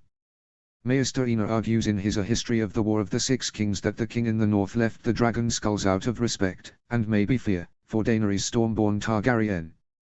The truth is that the whereabouts of Daenerys Targaryen were unknown at the time. Despite Maester Ina's speculations, Daenerys simply wasn't in the calculations of any of the lords and kings who would emerge in the wake of King Robert Baratheon's death. Maester Cresson believes the rulers of Dorne did include her in their plans, as later events would prove, but there is little to nothing in the way of evidence. Even the sudden marriage of Princess Arianne Martell to the heir of the Iron Islands, Prince Theon Greyjoy, remains a subject of debate to this day. Modern scholars can't agree whether Theon Martell or even his wife knew of Daenerys Stormborn survival and the hatching of the dragons. Typical Citadel estimates put Daenerys at Qarth by the time of their marriage, which rules out conventional ways of communication. Whether non-conventional means of communication, such as glass candles or those employed by the children in the coming years, could be used back then is, quite simply, unknown. The ceremony of the melting of the Iron Throne has been described by multitude of songs across the realm. From an outsider's perspective, it had to be felt as beautiful. It was held at night in the courtyard of the Red Keep for presence of all the lords in the King's Landing area to see, and was orchestrated by the pyromancers before their exile to the wall. With no little effort, the Iron Throne was suspended over a crucible. Green flames engulfed it from below, heating the courtyard like it was midday in Valyria. As the pyromancers poured more and more wildfire into the melting pot, the 1,000 swords seized by Egon the dragon turned to red, to yellow and to a greenish, glowing, white. In a swirl of molten metal, the few solid remains of the Iron Throne collapsed into 1,000 iron bars the Northerns would later turn into the famous flaming swords of the Night's Watch. For me, it was one of the saddest moments of my life. I stood there, in the front lines, holding my little brother and trying to be braver my mother, who killed herself in front of me fearing a rape which would have never come. King Joffrey wasn't allowed to watch and my little brother was already in the brink of collapse, so it was up to me to show the last scion of Robert Baratheon remained strong. As the throne my father earned by force collapsed in front of me and all my friends eluded me for the first time ever, the Blackfish Tully and Lord Mace Tyrell discussed my very life without even allowing me to listen, let alone participate. Unknown to me, my life of service had begun. As it turned out, the Blackfish was unable to strike a deal with Mace Tyrell that night, which sparked rumors that Lord Tyrell's sudden disease was not disease but poison. The Lord of the Reach would die the next afternoon. It was known for a fact that Mace Tyrell employed food tasters every moment he was in King's Landing, and his own servants made his food. Over the years rumors of Mace Tyrell swarmed Riverrun, and not a single one was confirmed beyond a sudden disease. According to some, the Blackfish had, somehow, earned a blood debt from either a faceless man from Braavos or a Red Priest, depending on who you listen. Some spoke of the same magic the Reachman accused Lord Stannis of using to kill his brother, my uncle Renly, but that is likely libel aimed at discrediting House Baratheon. In later years, an old servant would confess he overheard the Lord of the Dread Fort asking Robb Stark to order the assassination of Margaery Tyrell instead of Mace Tyrell. According to the servant, the assassin refused, arguing he owed one life and killing the pregnant Princess Tyrell would account for 2 lives.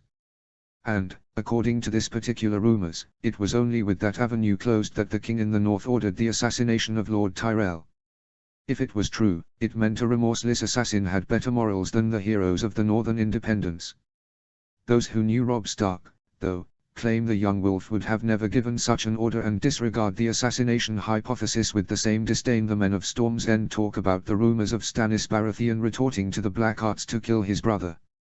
As for the king in the north or the Blackfish, they've never said a word confirming such rumors. And while the Blackfish would turn into a very pious man in his final years, looking for atone for unspoken sins, he always rejected all rumors of assassination. None of that mattered back in the day, though. Lord Mace Tyrell Maester claimed the death was due a disease contracted due the poor hygiene conditions in the camp and ravens flew to Highgarden to crown Willers Tyrell as either Lord or King of the Reach. The discussions in Highgarden are covered in Maester Hoth as a compendium of the Reach from Aerys II to Willers the Smart. Suffice to say that Willers Tyrell was a sharper and more cautious man than his father and understood well the risks surrounding House Tyrell. Willers Tyrell crowned himself King of the Reach, taking advantage of the opening the king in the north gave him with his decree and the melting of the Iron Throne. He scrapped his father's plan to attack the Riverlands and ordered the return of the armies assembled in front of King's Landing to both secure the Tyrell's position vis-a-vis with his bannermen and to avoid an epidemic of bloody flux. In exchange for peace, he secured the release of Hora's red wine and successfully bargained for keeping the Rose Road and King's Landing as an enclave of the Reach in the Crown Lands, which would mostly pass back to the Stormlands, save for a northern region which was to be absorbed into the Riverlands and the Kingdom of the North. It's also said he attempted to get the hand of Sansa Stark but the Blackfish, unwilling to give him a hostage, refused. King Willers Tyrell also secured the employment of Lord Varys, my father's former Master of Whispers and, in a way, the services of Grand Maester Pycelle. After much deliberation, the Citadel decided Grand Maester Pycelle should remain in King's Landing, the city in which he had served for decades. Surprising most people, Pycelle turned into a reliable advisor and had a hand in designing the sewer system with which King's Landing was rebuilt. The last remaining member of King Robert's council, Lord Petyr Baelish, resurfaced in the air in those days and married Lysa Arryn. While the lords of the realm made the point of calling Lady Lysa Queen Dowager of the Vale after the King Willers' declaration of independence, no further titles were awarded to Lord Baelish. The Vale remained the only region in Westeros to earn independence without a single proclamation on their part. Quite simply, there was none Lysa Arryn could pay homage to. The governance of King's Landing proved to be a difficult decision for the young King of the Reach.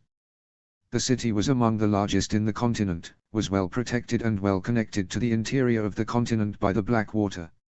All this would have made any hereditary position a potential rival of Highgarden in time, and the King Willers felt, not without reason, that Tyrell's already had too many potential rivals among his banners. After much deliberation, King Willers decided to imitate the Targaryen costume regarding Dragonstone, and awarded the governance of King's Landing to the Crown Prince of the Reach. Since he had no children, it means Sir Garland Tyrell would be the first lord to rule King's Landing in Highgarden's name. Maesters say vacuum is hardly possible in the natural world. Whenever a gas or substance abandons a recipient, another will attempt to fill in the gap. What is true in the world of substances is also truth in the Game of Thrones. It took over 3 months for Garland Tyrell to be appointed and march on King's Landing. By then, the merchant guilds inside the city had already the process of rebuilding it and had taken command of the city watch. The merchants were unwilling to start a war that would go against their interests, but weren't willing to lose political control of one of the largest cities in Westeros, so a compromise was reached.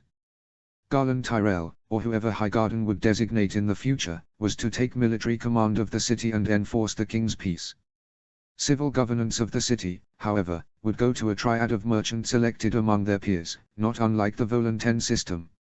Maester Hoth argues that it was precisely the riches of King's Landing what convinced King Willers to agree to such an unusual arrangement, as the king believed it would further undermine the power of whoever ruled King's Landing. As later events prove, King's Landing would end up ruled in fact by base-born merchants from there on. The final reshuffling of the realm agreed in the negotiations done during the melting of the Iron Throne. Bards often sing about the burning of the throne, but the structure never burnt in the conventional sense, was the agreement in which Brandon Stark the Lame was to marry my cousin Shireen and take the Baratheon name to rule the Stormlands as the Storm King once he came of age. The pact increased the influence of the Florents in the Stormlands, and gave them a king who wasn't native of the kingdom.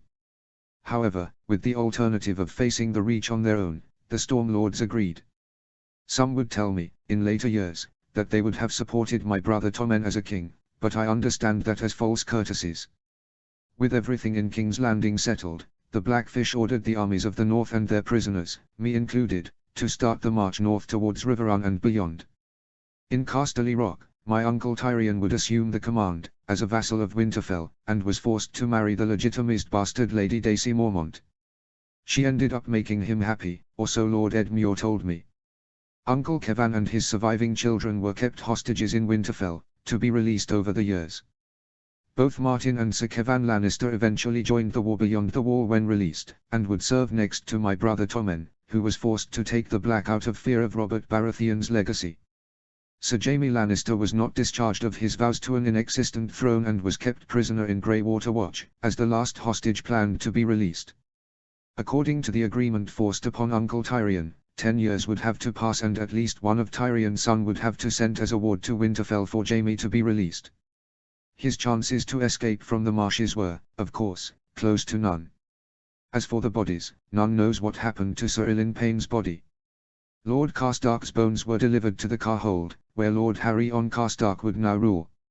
Lord Eddard Stark bones rest in the crypts under Winterfell, along with his siblings Brandon and Lyanna. Lancel, Lord Tywine and my mother's bones were taken to Casterly Rock, where they were given a proper burial. Finally, the Blackfish had the sense to leave father buried in the September of Baelor, along with the Targaryen kings. I know he would have hated to rest among them, but it is the fitting place for the man who conquered the 7 kingdoms with his willpower, laughs and warhammer. Let all men remember Robert, of the House Baratheon, first of his name, King of the Andals, the Rhoynar and the First Men, Lord of the 7 kingdoms and Protector of the realm. Arya 6. Rain has been pouring over them for the last 2 days, forcing the column to a halt every time a supply wagon got stuck in the mud. The men of the Carhold cursed and the Freys kept talking loudly about the vast rooms of Harrenhal awaiting for them in their way north. Even the giants seemed to be in foul mood. But Arya Stark adjusted her hood and rode past a bunch of stalled carts with a smile on her face. She had been dreaming about Nymeria every night since the northern host left King's Landing, and had just had a small glimpse of her direwolf while awake. Speeding her horse, she rode towards the Wargs of Queenscrown. Behind her, Elmar Free was stubbornly keeping up with her. Uncle Brynden had discharged Elmar from his service when the Riverlords separated from the main host, each going to their respective lands. The Blackfish went with the group heading for Riverrun, but Elmar was joining the Freys in their way to the Twins. And since the men of the Carhold, Winterfell, Castle Sewin and Queen's Crown were also going north along the King's Road, Arya's betrothed made a point of spending a few hours with her every day. As she rode past a group of Northerners, she could notice the murmurs behind her. The Freys might not know why a huge pack of wolves now roamed the Riverlands. But the Northerners grew hearing the legends of the large packs of direwolves which used to roam the Wolfswood centuries ago. And since everyone knew about Nymeria and how Arya had to let her loose at the Trident, her fellow countrymen knew perfectly well who to curse whenever the night sky was filled with the howlings of wolves and outriders failed to return. Arya didn't care, or at least, she didn't care much. Her wolf was nearby and she was beginning to slip inside of her. Smiling, she rode past Tommen, who was headed to the wall, and the cart carrying Joffrey, who was going to Winterfell to be beheaded. Uncharacteristically for her, Sansa cut directly in her way, baffling her. "You could do it, right? You've slipped into her, haven't you?" she whispered. "I did," answered Arya, moving to the left side of the road. "But how do you know?" "I just know it. Some of the skin changers say they can feel another one of them if they are close." "Do you think that's happening to me?" she asked with concern in her voice. Arya simply shrugged and Sansa continued, "So, what did you see, what did you do?" Arya leaned the horse towards her sister. "I was hunting. And there were men all around, but they didn't see me. I thought there were our banners, but I didn't recognize the sigil." "Which banner were they flying?" asked Sansa. "3 black ravens holding hearts. It sounds like a northern house, but I can't remember which." Sansa thought about it for a moment and suddenly stopped her horse at once. "Black ravens? Were they on a field of white?" Arya nodded. "Did you see mountains around them?" asked a suddenly alarmed Sansa. "No, it seemed like around here." "Why?" Whatever answer Sansa had, she never got to say it. Instead, the air was filled with the sound of flying arrows and screams of men as they died from them. Hundreds of men came out of the woods on the other side of the road, on foot, charging at the unsuspecting Northerners, while arrows kept falling over the men not subject to the sudden attack. Arya unsheathed needle, but was unsure of what to do. The enemy was on the other side of the column, and soon enough men larger and better trained than her were trying to repulse the attack. Out of the corner of her eyes, she saw Elmar riding towards her, sword at the ready. Her sister's scream made her turn the other way. Behind them, Joffrey was jumping onto a horse in the confusion. Someone tried to stop him, but Tommen rammed him with his mount and fell to the ground. Without hesitation, Sansa rode after Joffrey, away from the column, the battle, and into a steep slope. "Sansa!" shouted Arya, riding after her. She heard a horse running after her and turned to see Elmar Free trailing her. She spurred on her horse and dove into the woods, after Joffrey and her sister.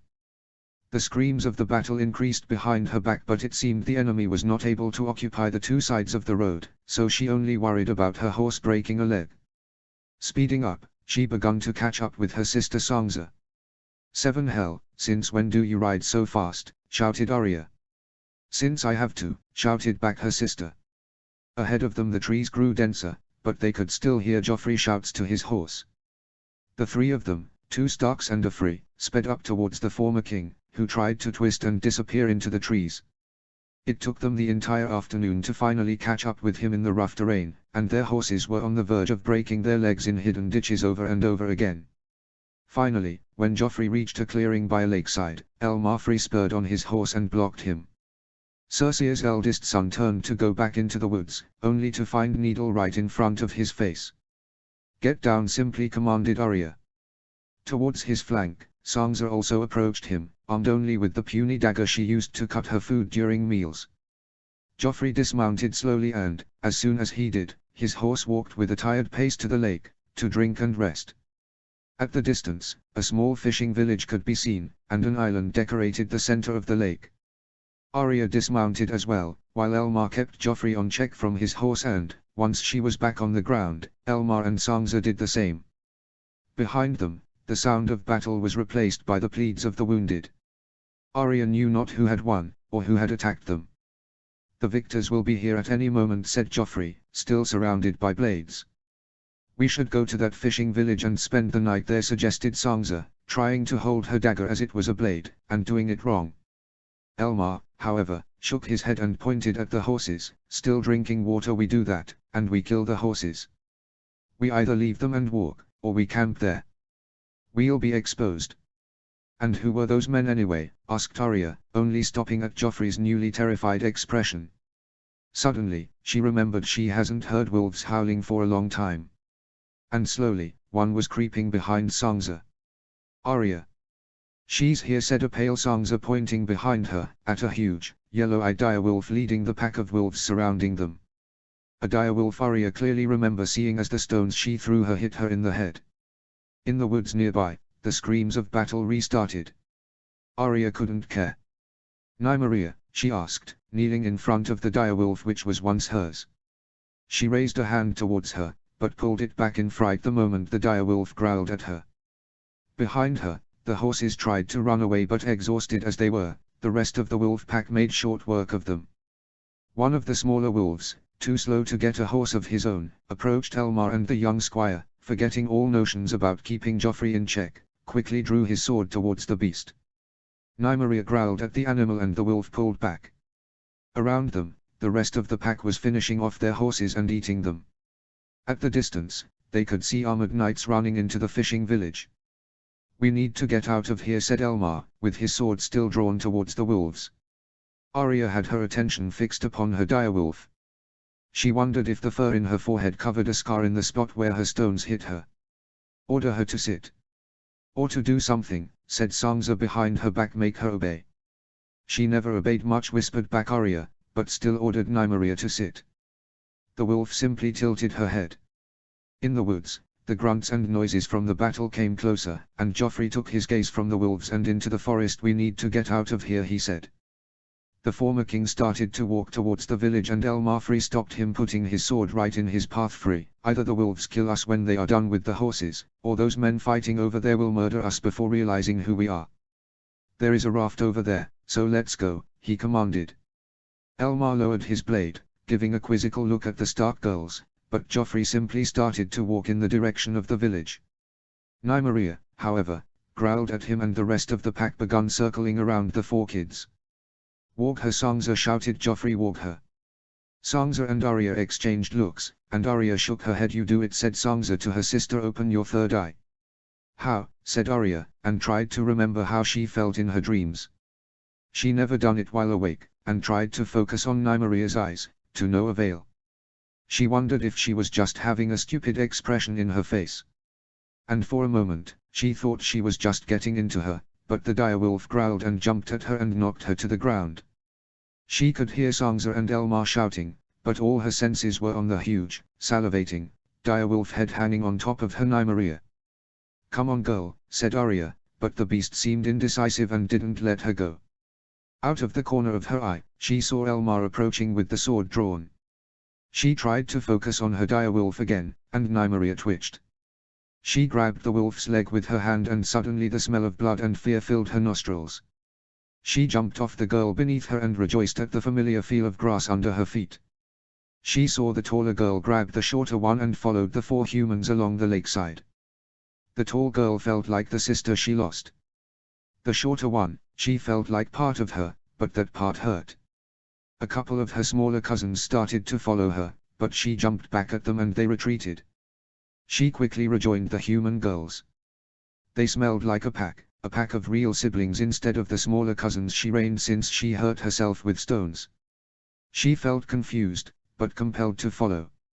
She even walked into the strange assortment of logs the girls and boys walked into, and didn't flinch when the contraption was pulled into the water and the boys used thin trunks to propel it. She saw men in steel running at them as they went into the water, but she just growled at them and the men held their ground.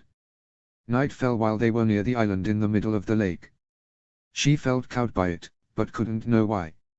Things were getting too complicated. She longed for the pleasure of a hunt. That was simple.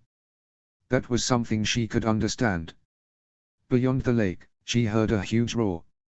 A roar that belonged to the huge furry creatures who lived in the colder woods she was from. Men were no longer fighting and she knew her smaller cousins would have a feast before the sun came up. And when the wooden platform hit the mud of the island, she knew one of her brothers was near. Is it safe? Asked Elmar when Arya slipped back into her skin. Besides her, Nymeria fell asleep and Arya dared to pet her fur. Yes. She's exhausted, answered back Arya, and feeling her way through the dark, she begun to gather fallen branches. It's dark, let's build a fire. Elmar nodded and begun to gather branches himself. Looking at Joffrey, Arya pulled needle, but the former king was just huddled up by a weirwood, terrified there was a bear out there, said Joffrey. Elmar nodded. Lyanna Mormont's bear. The king is here. Of course he is. I am the king, shouted Joffrey, briefly standing up before Nymeria opened her eyes. Elmar, however, laughed, and Arya knelt next to Elmar to help him light the tinder. The real king. Robb Stark, said Elmar. Whatever is happening, it was enough to make him leave Riverrun in force. Too bad for those attacking him, he said with scorn. And who were them? Asked Arya as the small campfire ignited. She could see weirwoods